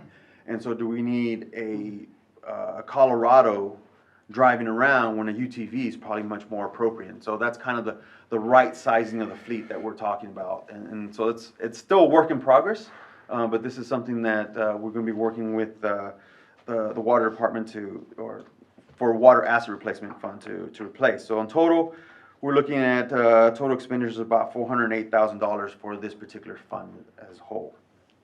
The general fund, asset replacement fund, is not as flexible, and we have to be a lot more strategic about how we use those funds to meet the needs of the city. We're proposing $650,000 transfer from the general fund, and that's an increase of what we've done in the past. You can see we've done 600, and this year 650,000. And as Mr. Horner said earlier, that's because we're really listening to your priority of how do we sustain our assets, because ultimately those are what allow us to get the job done, all right? And so we want to make sure that we're making that commitment. And so with those expenditures, what we're looking at is maintaining our current existing vehicles. We're also adding some leased vehicles, but in this case, we're trying to replace leased vehicles that are 2008, 2009 models, getting those out of the fleet and getting much newer and safer vehicles. We're also looking at some UTV replacements for park maintenance. We're looking to replace a dump truck for the streets department, which we deferred from last year to this year. It is on its last legs and something that we've been pushing to get replaced from the garage. And then we also are looking to purchase a new street sweeper, because one of the street sweepers that they have, the streets department has done a wonderful job of working with the garage, and the garage has done as much as they could to Band-Aid it, and then working with consultants to Band-Aid it as much as possible, but it's time. And so that's a big replacement there. And then overall, we're looking at total expenditures of $1.1 million for this particular fund. Any asset replacement questions? Can you go back one slide, please? Yes, sir. Okay, yep. You hopped off before I got there. Right, I checked it. I think I saw what I wanted to say. Thank you. Okay. No, just keep this up. Yes, ma'am. So important. Well, and I think the committee that we created is giving a lot of input and really letting us see the bigger picture of what we really need for the city. And so we're working really hard to develop a much more comprehensive plan to present to you in the future and as we work through that. So I was asked to talk a little bit about development services. And so just as a reminder, development services includes 3 major divisions: the planning division, the building services division, and code enforcement. What we have proposed is a balanced budget for development services of $1.1 million. We're expecting that about $931,000 in revenue for fees that we charge, $247,000 of operating transfer in. That includes transfer from the general fund and the water fund. And then ultimately you can see our expenditures. And what we've tried to do, and this is, I'd like to really commend Julie on this, is because she challenged a lot of the departments to work very diligently and look at line item by line item, and really look back as to what is your historical, can you adjust, can you move money around? And so what we've done in our department is really look at how do we move some money around. So I'm just going to use this as an example. So if I have like a clothing allowance that in the past we only used X dollars, and this year's and the future years we're going to use X. So I have a little bit of a surplus. Can I move that money to another line item? And so that's how we're trying to do, is trying to accomplish that so that we can keep a flat line items across the board. But in certain instances, we do have to increase the funding or the request. And so like if you'll see that 48.3% in services mainly comes down to credit card fees and inspection services. And when I say inspection services, with a new chief building official coming on board, and some new inspectors coming on board, we felt that we may potentially have to outsource some of our plan reviews or some inspections. So we increase some of those numbers, but hopefully we don't have to use that, and we can use that funding a little bit more efficiently in the future. So overall, we're looking at $1.1 million for the Development Services Fund. And that's all I have. Now I'll turn this over to Trina. Thank you. Good evening. How are you? Okay, so moving on to the water fund. I'm sorry, my voice is a little raspy here today. Just reminding everybody, and we all know Stuart did a very good presentation last council meeting over our water system and our sources and whatnot, so we're just going to give another quick little review. Obviously, following Kerrville 2050, our water, wastewater, and drainage are our key priority areas, and that's our whole system. So everything we do is focused on that. And clearly, we're in a drought right now. We just went to stage 2 of water restrictions, so there's just been a lot of questions regarding that and making sure we have water and whatnot. We do have a very advanced system compared to the nation, and it's just very unique. And we have 5 sources of water that we get everything from: the surface water from the Guadalupe River, the runoff from the Guadalupe River. We have the ASR wells. Is that 2 ASR wells? Groundwater from several aquifers, and he went through that exercise. And then our reused water, the reclaimed water. We also have our water storage. The ASR wells, they can store over 300 days worth of water supply for us, and if we get into a tight situation. And then the water storage tanks, they have capacity to store over 6 million gallons of water. And then the water treatment plant there, they have the capacity to treat 1.2 million gallons through that system, and then our reuse. So we put a lot of focus on everything we do, and obviously that, we have to build around those expenditures and get the revenues and everything to line up. So, right now we have our fiscal year 24 water fund revenues proposed at 15.5 million, and that is balanced, the revenues and the expenditures. We are proposing some very modest utility rate increases, and then that comes out to be about 5.9% higher than the revenues we proposed for last year. And this includes our water service, our sewer service, our reuse, and then septage that we have from the haulers at the plant. And we also have the little small revenues that come in, sale of meters and taps, and then just other services that the crews go out to work on systems for homeowners or those little things. And then interest and miscellaneous, as Julie said, right now, obviously, rates are pretty good, so we're bringing in a little bit of money from that. So we're not budgeting too high on that for next year, but it still looks good in the market. Also, as Guillermo and Julie and everybody's been talking about, we are still trying to set aside funds for our asset replacement in our CIP here on the water side. So that we're proposing a $500,000 transfer to asset replacement. And in comparison to 2023, we did budget for a $500,000 transfer, but as fiscal year 22 ended, we came out better, so we were able to move over an additional $325,000. So that grew that fund balance a little bit, but we want to move over $500,000 for fiscal year 24 to keep on building. And that's, of course, for the larger assets and just the future plans come down the line. On the CIP side, we're proposing to transfer in $325,000 from the water fund, and we have that set aside $300,000 for future projects, and then a small $25,000 for the facility and system replacements. We just got revenue bonds in to start working on some of those larger infrastructure things. So this funding, we didn't set aside as much, but we plan to build on that if we so need to do so in the future. Okay. So water and sewer revenues. We went through this in workshop. 96% of our water and sewer revenues are consumption-based, and 49% of that comes from our water and sewer service. 49% come from the water service sales, and then the 44% is from the sewer service sales. We have waste disposal, and that's the haulers at the plant downloading, 2%, and our reuse makes up 1% of our revenues.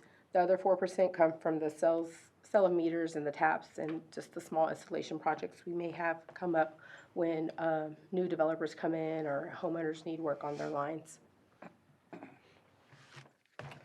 This is another look here at water and sewer revenues just over the year comparison. So historically, nothing's been the same. But they do line up kind of with how rates were set, and you can just kind of see how they grow. So 2020, for instance, we had no rate increases, and the revenues came in, the actuals came in just 1% over the prior year. And then 23, we had implemented our new water model and went another route. We got really granular and broke everything down by category: residential, commercial, irrigation users, and broke it down to the tier per 1,000 gallons. And so we budgeted 4% increase over that, and everything is coming in line this year with that, even though with the drought conditions we've been having. So 2024 here, we're proposing, it was 5.9% increase, so 6% increase over fiscal year 23 for the budget. All right, this is water and sewer expenditures. So of the $15.5 million proposed budget, 48% of those are made up by transfers, and those transfers are out to asset replacement, the $500,000. Development services, they provide services for the water fund, so we are helping feed the internal funds for what they do for us. The street use fee, this is the kind of like the franchise fee we say. They pay for the streets they tear up when they go in and refix the main lines and whatnot, so they pay a 4% fee on the $15.5 million revenues back to the general fund. Debt service is included in that transfer, and the general fund admin fee is kind of like we treat EIC and everything, you know, for the services that the rest of the city provides to the water fund. That's legal, city secretary, finance, you know, all the, and then the CIP transfer. So 48% of that is the transfers. We have 29% to personnel and expenses, and same as general fund. All the government employees are budgeted with a 3% merit increase. Health insurance costs did increase 13.2%, and then we are budgeting for a 3% COLA across the board. And maintenance, this category makes up the water and water system maintenance, just any additional equipment and things we have to purchase to work on those tools and little things. Services, other professional, this is our credit card processing fees, testing, lab, chemicals, you know, a lot of the little things we have to call out extra folks to help us determine. Supplies is the gas and office equipment, uniforms, and then you have the small little things, capital replacement, others. A lot of that capital replacement, we obviously use the Neptune system on the utility billing side, and we have some pretty specific type of equipment we use on the systems. So I think most of that is built into CIPs or asset replacement type things. So this is a smaller percentage here, this 3% for those capital replacement items. All right, so this is expenditures by department. So some of the larger department expenditures go out to water production, make up 17%. Obviously, they're putting out the clean, potable water for us, and then water reclamation is bringing in and treating the nasty water. That's 11%. So those are the two big departments. And then Gen Ops, it's kind of like a consolidated pot here. It's made up of most of the non-departmental expenses, the insurance and debt service, and again, that's where the money comes into for the, goes out for the reimbursement to the general fund. This is where they pay that, the admin fee to. And then other is the other departments, 20%, water distribution, reclamation, lab, wastewater collections. Can you hear me okay? I'm sorry. You're good. Okay, so going into how we build our water rates to, thank you, what we consider in building the water rates to meet the revenues we need to take care of the expenditures we have to. Obviously, the water system and wastewater systems have very fixed cost, and as Julie says a lot, doesn't matter if it's raining or if it's pouring, if it's dry, we still have to process and treat all that water. So the expenditures remain pretty same, and we have costs regardless. We have aging infrastructure assets. We've been doing all this planning. We know what's coming for the future, where we're trying to get to. And then we just completed our wastewater master plan, so we're working towards all those goals. So everything goes into consideration when we're looking at what kind of revenues we need and what expenditures we need to fulfill. Keeping with how we have for the past couple of years, our base rate is still keeping in 1,000 gallons for that single household user. The low volume users, they'll still get 1,000 gallons in that base rate, and trying to help them out from protecting them from the other tier increases. And then we also have used our variable rate structure, so that means basically two different fees, the base rate and then your tiered rates. So we are keeping the lower volume tiers with no increases or low increases, and then working on the conservation plan and increasing the higher tiers with a higher increase, if that makes sense. All right, so here is the proposal for fiscal year 24 rates. The base rate will increase from $17.60 to $19.36, and that is $1.76 per account. And those, as you can see, the 6,000 gallon tier on up will receive 5 cents, anywhere from 5 cents to 18 cents per thousand on the usage. And then the same on the sewer rate. We are increasing the base rate from $16.50 to $18.15. It's $1.65 per account, and then that's a 29 cents per thousand gallons on the sewer consumption. If you look at that top chart, 78% of our customers consume the 6,000 gallons or less, and they are not receiving a tier increase on their water rates. We are trying to get our base rate kind of in line with industry standard. We have shown where we are at the lower end. We want to build towards that. It is a more stable revenue source for us because stage 2 comes into effect. Watering's not going to happen. We won't sell as much water. We can't get where we need to go.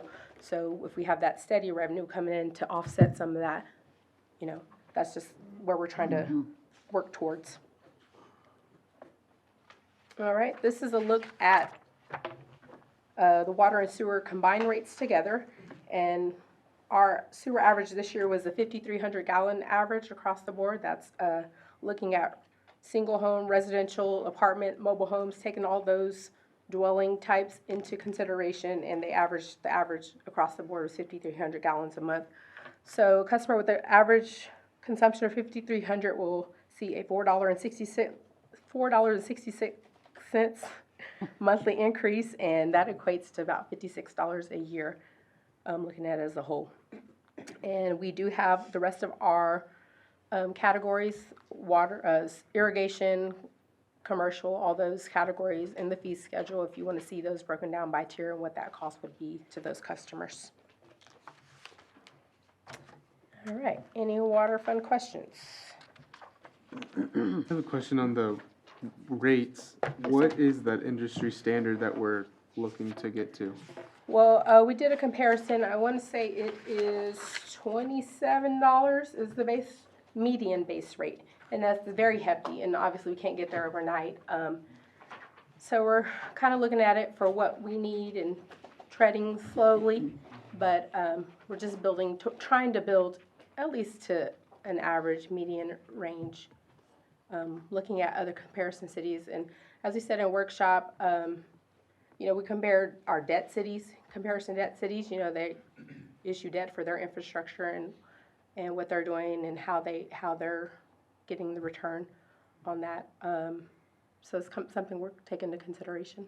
Okay. The only thing is I'm always a little cautious when we start looking at industry standards or comparing ourselves with other cities, just because every city's unique. Whatever project, whatever golf course they have or don't have, those kind of things. So I'm always careful when we start doing that. I'm also concerned, you know, as I've seen, this is every single time we start increasing that base rate. If the goal is to help conserve water by increasing those higher usage gallons for each residential household, I would ask that instead of increasing the base rate by, in this case, $1.76, split that between the 1, 2, 3, 4 tiers, however you want to, because the individual, the household that's using $1,000, that's using 1,000 gallons per month, if they conserve to 800, they're still paying a higher amount than they were the year previous. Whereas it would make more sense, in my opinion, for those as it goes higher up, especially as we're getting into the condition, the situation that we are, just the speaking facts on our drought situation. It would make more sense that those would be up and that the base rate would be more steady than those. We're seeing a, you know, 5 cents, 12 cents, 15 and 18 cents increases, yet the base rate is more of an increase than all of those combined. And so I'm concerned. I feel like those should be increased more than the base rate should be. Okay. That makes A sense. motion or anything? I don't know if you want to accept a motion right now. I think we still have a little bit more of the presentation, but I would be happy to have council consider that. This is presentation only. Yeah, I don't think we take a motion on this, right? There's no action. I understand what your comments about. And if, Can't change it, and we don't want to change it. if I may, What does it matter? You don't think my opinion matters? Not in this case, no. Okay. I think it's something that if that was to be considered, it should come up prior to next year. In the workshop. In a workshop, yes, at We this had a time, water we're rate workshop. looking at a presentation, and it's not something that we make changes on. Well, not yet. We can definitely make changes before we adopt it. This is a presentation because it's required statutorily by charter for y'all to give this presentation to us, and so I understand that. And I don't know what's going on, Councilmember Herring, but let's try to tone down a little bit, Well, show let's- respect to if you everybody. will, Robin, yes. Everybody's opinion does matter, okay? Thank So you for whether you think expressing mine your does or opinion. not. I value your opinion. But I think if that is something that y'all are able to do, and even if you can bring back an option to us at first reading, I would certainly appreciate that. Well, The majority of council agrees with that. Okay, and I will say, and as we talked about in workshop, and we can get as deep into this as you want, obviously not right now, but what I will say is the water model that is built out is extremely specific. And so it's built with the understanding of historical usage, what we're using by tier. And so if you use a model to where you're basing your rate solely on the tiers and your water system costs X, the whole idea is where your stable revenue is coming from. And so I understand what you're saying, that there's an increase to the low user. Also back up a couple years to where we added the 1,000 gallons in there. So prior to this adjustment that we've made now, those users were also getting a volumetric piece where they're not now. And so the increase that we're seeing really is below what we're seeing on the inflationary side, even if, go to the gas pump or the, so we tried to consider that heavily when we're looking at our low users, which is one of the reasons with our users that are staying in that, average consumption, they're not seeing an increase because they're showering the same, they're watering the same, they're doing those things the same. So you don't want to, I guess, quote unquote, penalize, if that's the way you're gonna, I guess, say it, is, I didn't say it that well, way. I'm just trying to think of Clear. an eloquent way to say, we're increasing a rate as little as possible to the people who are doing what we're asking them to do, and that is conserve water. With the same hand, we do have to stabilize the system. We have to pay for the system. So when you start, you have to have a goal of meeting revenues that take care of expenses. And so really that's the way the model's built. And if you base it 100% on consumption, it's volatile. And if you go back and look from 2016 to 2022, we had never met a revenue budget because the model we were using was so heavily volumetric.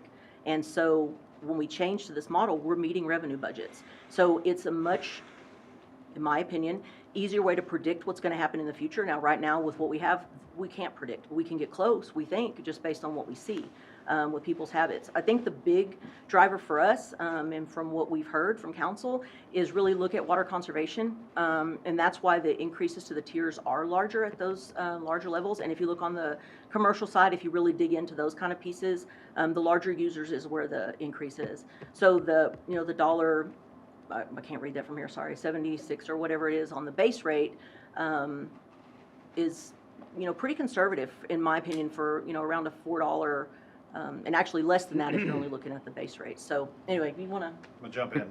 Go for it. Cut this short. So, from our base rate, if all of those other things stopped, if everybody just said, nobody's gonna use any additional water over 6,000, we need to make sure that base rate covers our costs, right? Kind of the same way we do the asset replacement. However, if you all want to take a look at, as we move forward in the future, taking a look at those rates for those larger users, those residentials, we can come back and have that discussion with y'all, right? But basically, that base rate, wet or dry, we need to make sure that that covers the cost, and that's spread out through everybody.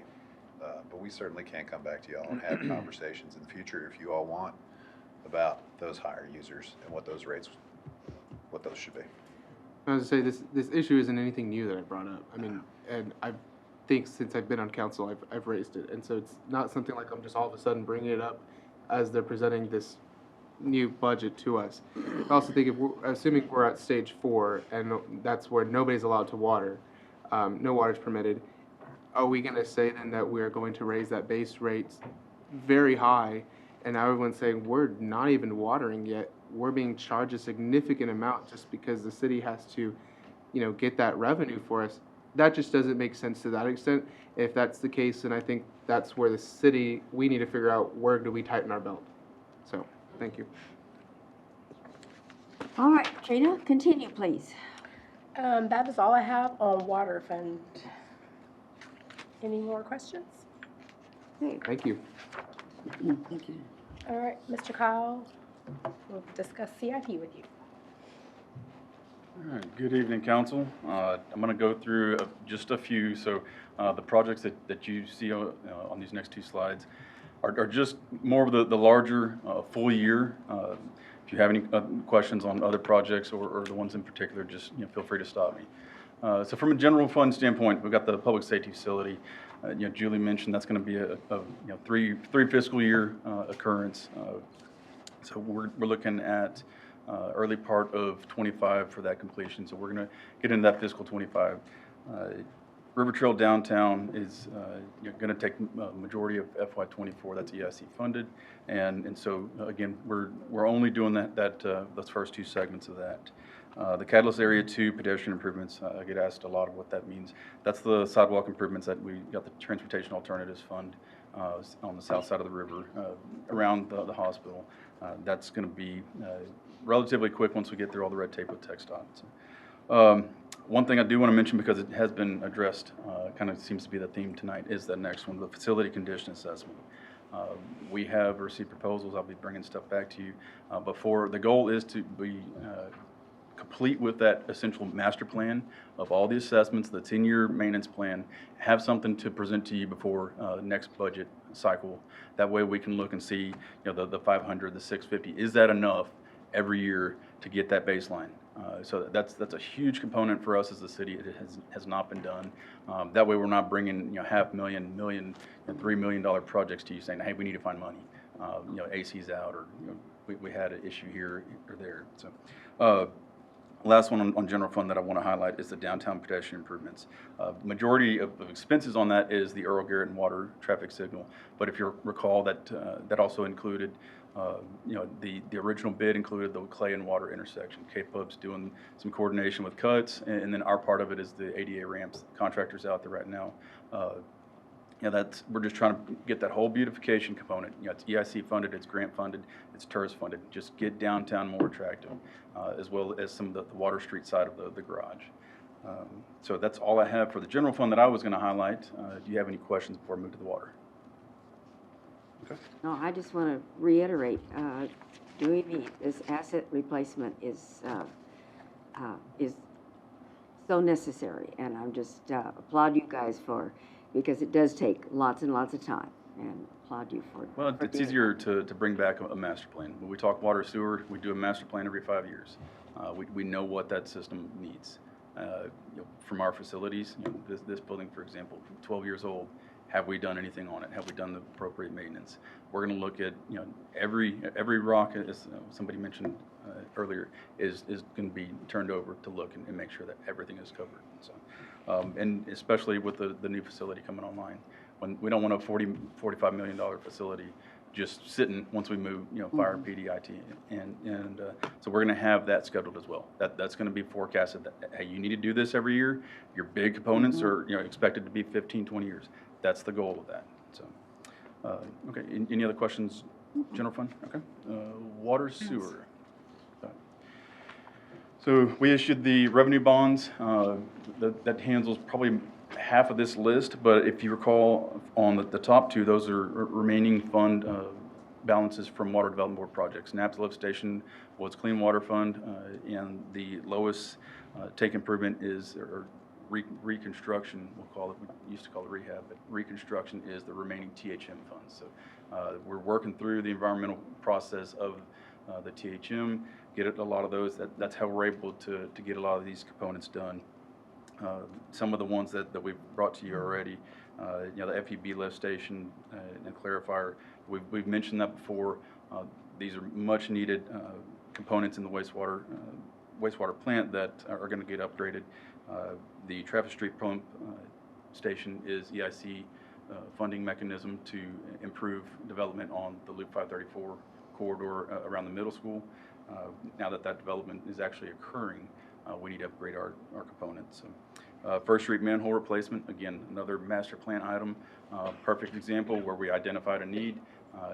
Council, you did a great job of doing the bonds, and getting us the money that we need to fix this almost emergency situation, but we're being proactive with the Public Works Department and getting this done before it becomes a bigger issue. So, and then to kind of carry that over, the lift station improvements, we've got 4 various lift stations that are not large, but combine them into to one project, we can have a substantial project that really gets a better service and again, it's that asset replacement. We know that 8 to 10 years, these pipes are going to corrode because it's a highly corrosive environment. We're going to have to schedule that, and so we're getting a little more fine-tuned with that those components and looking at what can last longer. So it's a revolving door that we just try to keep up with. So, last thing is more finance related, but the AMI metering. There's supply chain issues, but this is, I believe, Julie, the last phase. Yes. Last phase of AMI. So FY24, we are hopefully going to be done with that. So that's all I have for projects. Is there any other Advanced metering and talking to some other cities, they're jealous of what we have with that. That's so good. Thank you. Okay, I'm gonna get through these last ones quick. I'm gonna do these last couple that Trina was gonna do, just to help her out here, so. Most of this, you guys already know. I don't have notes, so I'll just work on this. So this just gives you a breakdown of what our overall debt service is. So right now, 114 million. You can see there what's paid for by general fund, the 55 million. That's public safety facility, streets and drainage, and some other refundings that we've done over the years for some cost savings on some debt. Water fund, 49.7 million. Those are included there. And then EIC debt obligation is 9.1 of that. So those are not paid for by property tax at all. So there's River Trail, a sports complex, and a few other little things in that one. This is just a graphical, we've shown you this multiple times and it's in the budget book, really breaks it down into each series and what each series pays for. So there's explanation of that, with every single debt payment and what it's being paid for. The big thing is, what is EIC contribution, what they pay for, what's water, and what's general fund. So the debt rate, again, for general fund debt is 0.1410. And then we do pay the EIC's portion of this debt out of the general fund debt service, but we do get a transfer in to cover that for EIC's portion. So that's counted as a revenue in this as well. On the water side, you've seen this a lot lately. So debt service, 4.3%, so about 27% of our annual revenues. Keep in mind, our policy is 35% with city policy, so well below that policy, and you can see some leveling of that coming up here in the next few years. The new revenue bonds that we just issued are included in this, and I believe they're the green. Are they the green ones on here? I think they're the green ones on here. Yeah, so you'll be able to see those at the bottom, and they're, again, identified by a specific series. Okay, just a super quick look at other funds. These are things we talk about all the time. Fiscal year 24 proposed revenues for occupancy tax really hasn't changed since workshop when we met, a month ago. 4% over fiscal year 23 estimates. So really looking like we do with sales tax, where do we think we're going to end the year instead of trying to predict off of our budget number. So 1.9 million in estimated revenues. Occupancy tax, we have some merchandise sales in there that, again, that's going to be restricted funds specifically to be used for Eclipse. Grants and donations, same with that. So you'll see a reserve fund balance at year end that rolls all those things over to hold on to those for what we need. Interest revenue is really small, kind of like every other fund. We don't rely on that, but it is projected to be a little higher than normal. And again, Parks and Rec is working really hard to get some outside funding for solar eclipse events, and really their regular events as well. But specifically for solar events, those outside funds are going to this fund for easier tracking because it's a special fund, so we can restrict those, where general fund is a little bit harder. We roll them into fund balance, and then we have to do a budget amendment and all that. So we're just upfront about where we're putting those and identifying those separately. We've talked about this in workshop. The large majority of our expenses for occupancy tax goes to the CVB, and they do the service of promoting tourism within the city of Kerrville. Last year we did a $50,000 capital contribution to them, and they've done some really good work over there. If you haven't been by and seen their facility, they've really done some good work on that. Community Arts Program, so that's the new program that you guys approved back a few months ago.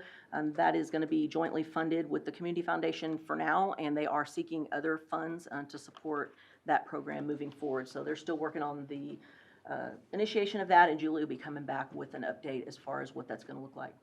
Then some special event funding, not a lot of, nothing new, the things we talked about. The biggest increase there, of course, is to Fourth on the River, which we talked about in pretty good detail during workshop. Reducing Riverfest this coming up year, there's still a lot of up in the air on what we're going to do with solar eclipse, and so we'll be coming back to you with a lot of conversations about solar eclipse as we move forward. So some community support there, a little bit of admin fee just for things like collection of taxes, and then the audit piece of that as well. The Library Memorial, not a lot of change here, still taking some of that money and putting it to books, which is really a capital purchase, so that is part of the city's assets. Anything book collection is considered an asset. We did work through public Wi-Fi this year on all the library campuses, and that kind of started during COVID, kind of helping those school-age kids have a place to go somewhere on the campus and be able to connect for their coursework. So this is just service for that. We're going to add some security cameras on the playground and some parking areas back there, and I think you'll see citywide we're kind of upgrading some security stuff a little at a time. Furniture and displays and a few other things there that Danielle has budgeted. It is kind of important to know that this fund is funding by outside sources, so this is not general fund money at all. It's private donors heavily, and then Friends of the Library has a contribution every year to them too. TERS, so very simple still for our TERS 1 fund here. It's the downtown area. So this is the 24 budget for the 2023 tax year. So we work through the property tax calculation just like we do for the general fund, and basically the difference between the base year valuation and the current year valuation is what we tax on for the TERS. So we just apply the same tax rate that we do, and that's how we come up with their revenues. So a little bit of an increase in revenue this year, so we're right on track, I will say, for what we budgeted for 23, and I was really nervous when we saw that kind of an increase, like maybe we did some math wrong, but it is spot on. So we're seeing it almost exactly, so I feel good about the calculation that we've come up with as a way to kind of base that. We do consider a 98% collection rate, just as we do for the general fund and the other funds. So in the TERS area, they did add almost $1 million in new value, and there's a lot of construction going on right now, so we're not seeing full valuation of that. So I would expect that as those get completed, we'll see some new value there. And then EIC, you guys have seen this already, and you'll be seeing an agreement with EIC and the city as soon as we're able to get that in front of EIC at their next meeting. So you'll see that. Sales tax, again, we budgeted them flat just as we did the general fund. Just continue to watch, what happens. We can make adjustments into fiscal year 24 if we need to. We don't budget anything that's not committed in EIC. So, you guys approve every project that EIC approves on their side. So as things are added, then you'll see that before it's implemented. Sorry, And can then- you go back? Yep. Okay, thank you. Then the grant fund, again, this is a special fund, so we never really know how this is going to fall out from one year to the next. We hold any state and federal grants that come into this fund. We've had some pretty big ones in the last few years, which is really, as I said earlier, kind of attribute that to individual departments going out and seeking funding for things that they need. And kind of taking care of business, outside of regular operations. So David's done a great job with ACOG and getting some grant money to put on the household hazardous waste event over there. He actually got a grant potentially for a vehicle for that fund, so still working on that. Some TxDOT money, ARPA, of course, we continue to talk about ARPA funds, and we'll have a lot more information coming back to you on the budget amendment from earlier this year. And then some other ones that we're working through, but really trying to put as much grant money to work as we can to help offset, general fund expenses. And this is just your fund summary. So this is in the front of your budget book. This is every fund that we manage within our department. Some of these have special circumstances. Some of them are very restricted. We talk about them, in detail when there's something big. Some of them there's no expenses budgeted at all because we really don't know what's coming down. Some of them there are no revenues budgeted because we don't know. So there's a lot of variations within specific funds, but the big guys, of course, water in general, are balanced. And then most of the other ones are balanced just depending on what we know to be true coming up in the next year. So I know that's a lot of information, but I'm happy to take questions if you have on any funds or anything we've talked about so far today. I still think you guys dream numbers. I've dreamed that I make mistakes, and hopefully I find it before anybody knows about it. Well, super report. Thank you for all the work and to all the departments. It's not, we Definitely a realize team it's effort. not just yours, yes. Yep, definitely a team effort. So, anything, council? Any? Thank wanna you finish very up? much. Copy of this presentation when you You get a got it. moment. No rush. Thank Yep, you. I can email it to you. If y'all have questions between now and the next time we talk, then just send them to me on email and we'll answer them. All right, very good. Thank you. All right, we are ready for our last resolution of the evening, council. Julie has presented this to us. Are we, Do we have a guest speaker signed up for the budget? Oh, that's right. oh, you that's do. right, I'm sorry, thank you. Yes. Peggy McKay. Sorry. Thank I'm you. just- No, thank you for remembering. I had it written down and didn't look at it. Peggy McKay, Kerrville, try to make it short and sweet. Thank you for all the work. I liked the new design. I thought it was sleek and attractive. I would, if I could make a change, I would take the information at the end of it and just put a reference to where it could be found on the site, on the city website, and go back to the performance measures, which wasn't in there this year. And I think that highlights the department, it showcases the employees and what they do. And I felt they got some recognition, more recognition that way. Where the cutback came in the fuel might be a little premature. I'm hearing more and more voices say, we're not done with inflation and fuel prices will go back up again. They weren't as loud previously, but they're coming back stronger. And I know Julie usually has a plan B, so I think everything will be okay. But that makes me nervous.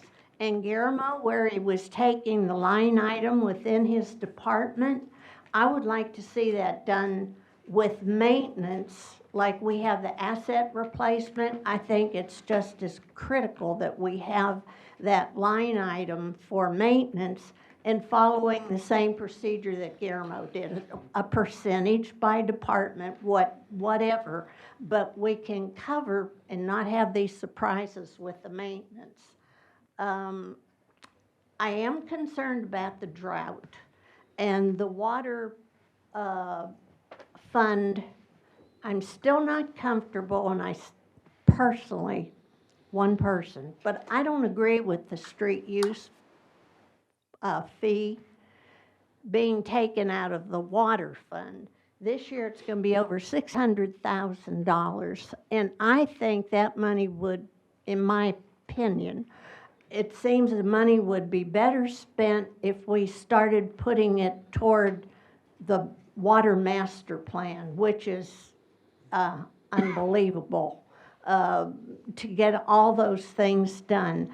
And if we got to start somewhere. Why not here? Why not go back and leave that money in the water fund? Let's see, general maintenance. I hadn't mentioned that. Okay, that was pretty much it. I do like the cross-training, and I also am not comfortable setting our rates based on comparison with other cities. We are unique. We've been told that our topography sets a lot of emphasis on how we price things, and other cities don't have that. So we can compare on the one hand, but on the other hand, we can't compare. And I think we would be better sticking to apples and oranges. Thank you. Thank you, Ms. McKay. All right, no one else? No, ma'am. All right, okay. Thank you, Jeff, for reminding us we needed to do that. Let's look at 8A. As I said, Julie has already presented this to us, and it is a public hearing. Does council have, are there any comments before we open the public hearing? No public hearing this time. Oh, no public No, hearing. next. I do need to read in the item. Oh, okay, that's right, that would help, thank you. Resolution number 25-2023, a resolution setting forth the ad valorem property tax rate to be considered for adoption for the 2023 tax year. Said rate to be 0.5595 per $100 of excess value, and calling a public hearing prior to the adoption of the tax rate in the fiscal year 2024 budget. There are no citizen speakers signed up. All right. Council, are we ready for a motion? I will make a motion to adopt resolution number 25-2023. We have a motion and a second. All in favor, please raise your right hand. And it is unanimous. Thank you very much, council, and thank you, staff. And that brings us to the end of the evening. I don't believe we need an executive session for any reason. Are there any items that we would like to put on the agenda for future, or on future agenda items? I would like to, as I said earlier, I would like that we just let's have a workshop. Let's take a look at maybe tightening up our, a tree ordinance. And there's probably a lot of things that would be involved with that. So I would just like to put that on a future when we kind of get out of all of these things that we're working with.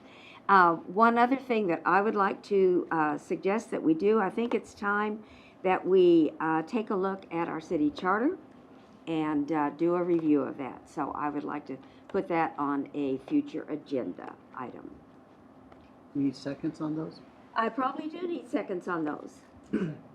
Both of those items? All right, we have a second from Joe on both of those. All in favor? Aye. Raise your right hand. All right. Thank you very much. Anybody else have anything? I do. One was the city charter, but that's already underway. I looked at our pending list. Since that's required by charter, we're already going to be doing that this year. The other things I have, when we had our May council retreat, we had a list of active/in-progress items, and some of those we were told we're kind of just ready for council to take action on those, and just needed prioritization on those. If you want, examples, I can give those to you. I took notes on those in case anybody asked, but I was just wondering when those are going to be coming about. Some were just like ordinances that were all prepared and just ready for council to take action and consider and vote on them. If staff wants examples, I can give a few, but I'm just curious, when are those going to be coming up, since it's been a few months and we haven't seen any of that yet? And on our report we get on Fridays, that on the pending agenda list, they're still on the pending section, not associated or not assigned to any specific council meeting. So I would guess probably right now because of budget and so many other things that we have not addressed them.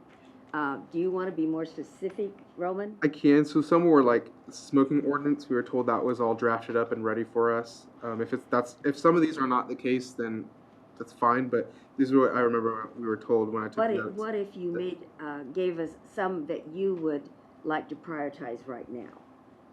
So if you've got 3 or 4 out of there that you feel are important that we look at immediately. Okay. One was the solicitation/panhandling ordinance. I think we've gotten a lot of concerns from citizens about that. So I just at least like to see what that would look like. We can consider that. Do we have a second on that, council? That's fine. I'll second this motion. Okay, all right. We have a second on that. All in favor? And can I be clear? I'm not saying this needs to come up at our next meeting. Like after budget is fine, but if we can get those assigned to dates soon. Okay, all in favor of the panhandling? All right. Yeah, I think that those, just to intercede here, I believe that the reason they have stayed pending is because they're not highly ranked on this. That, and we don't have a permanent city manager. City manager? So, Yes. They might Yes. have different ideas for these things, so that's why they haven't been moved yet. Yeah. So We have a lot on the agenda from now until October. Oh, okay. Well, what I remember is that those were because we had remembered like 2 sheets. One of them was the active and in progress stuff, and the other one was the new and pending prioritization. So what I think we have here in front of us is what we prioritize with our green stickies. With the yellow stickies, we went and looked at what is staff and what has council already been doing, and what do we want to put a hold on. And so some of these were already ongoing, and I'm just wondering where are we? Why haven't we had those up Do yet? you have any other that you really feel needs to be looked at right now? No, nothing I feel it needs to happen now, but I'd like to see those move since they've just been sitting there for a really long time. And I think that we wait till we get through budget, we get a new city manager. And then we start working on And then those. we begin to look at them more closely. Okay, that's fine. Did you have something to say? I think we can, I think we're all just busy right now with a few of these things, but we certainly can start taking a look at some of these that have been sitting for a little bit. We'll start getting them on calendars, and we'll give you an update on it. Okay, because I know these just didn't come up just when the budget happened. These have been here probably since For a I while. got on. Right, and so I'm like, why haven't we done anything with these? And if they're no longer a priority for council, let's just take them off our pending list and not do anything with them, so we don't have 10, 15 items sitting there for 2-3 years and we haven't done anything. So Do you still want to keep the one that we just voted on, or would you be comfortable if we did a motion to let it also be part of those that are going to come down the road? how quick do you think down the road would be? Like, could we consider those before the end of the year, or are we gonna wait another year for those? Well, We'll maybe do, the we'll end do of what we can for as much of it as we can. The regular business has to come first. Let us take, Regular business items, you know, Yeah. cleaning up all these ordinances that we need to. if it's acceptable to you, we can take it back to staff and come back at the next meeting and start working out some timelines. The new city manager, when they come in, they'll Okay. have some priorities on that could shift it. But we'll talk it over at staff and bring it back at the next meeting. Okay. And maybe even hopefully have some pending item that's on there at that meeting, but who knows? Just so everybody's clear, my main thing is I don't think it needs to be done now or next meeting, but I think something needs to happen and we don't keep items on our pending list for 2 to 3 years. Yeah. That's basically the gist of it. Would you be comfortable if we went ahead and unmotioned what we just motioned? And just let it be part of all of those? Does that make unmotion? what we just motioned? Yeah. So, would you be comfortable with that? And let it be part of the group that all of those that they'll be looking at? I'm comfortable with that then, and I'll trust that staff does that. If it doesn't happen, just so it's clear, I'm gonna bring it up again after the budget and after we have a new city That's fine. manager. That would be So, fine.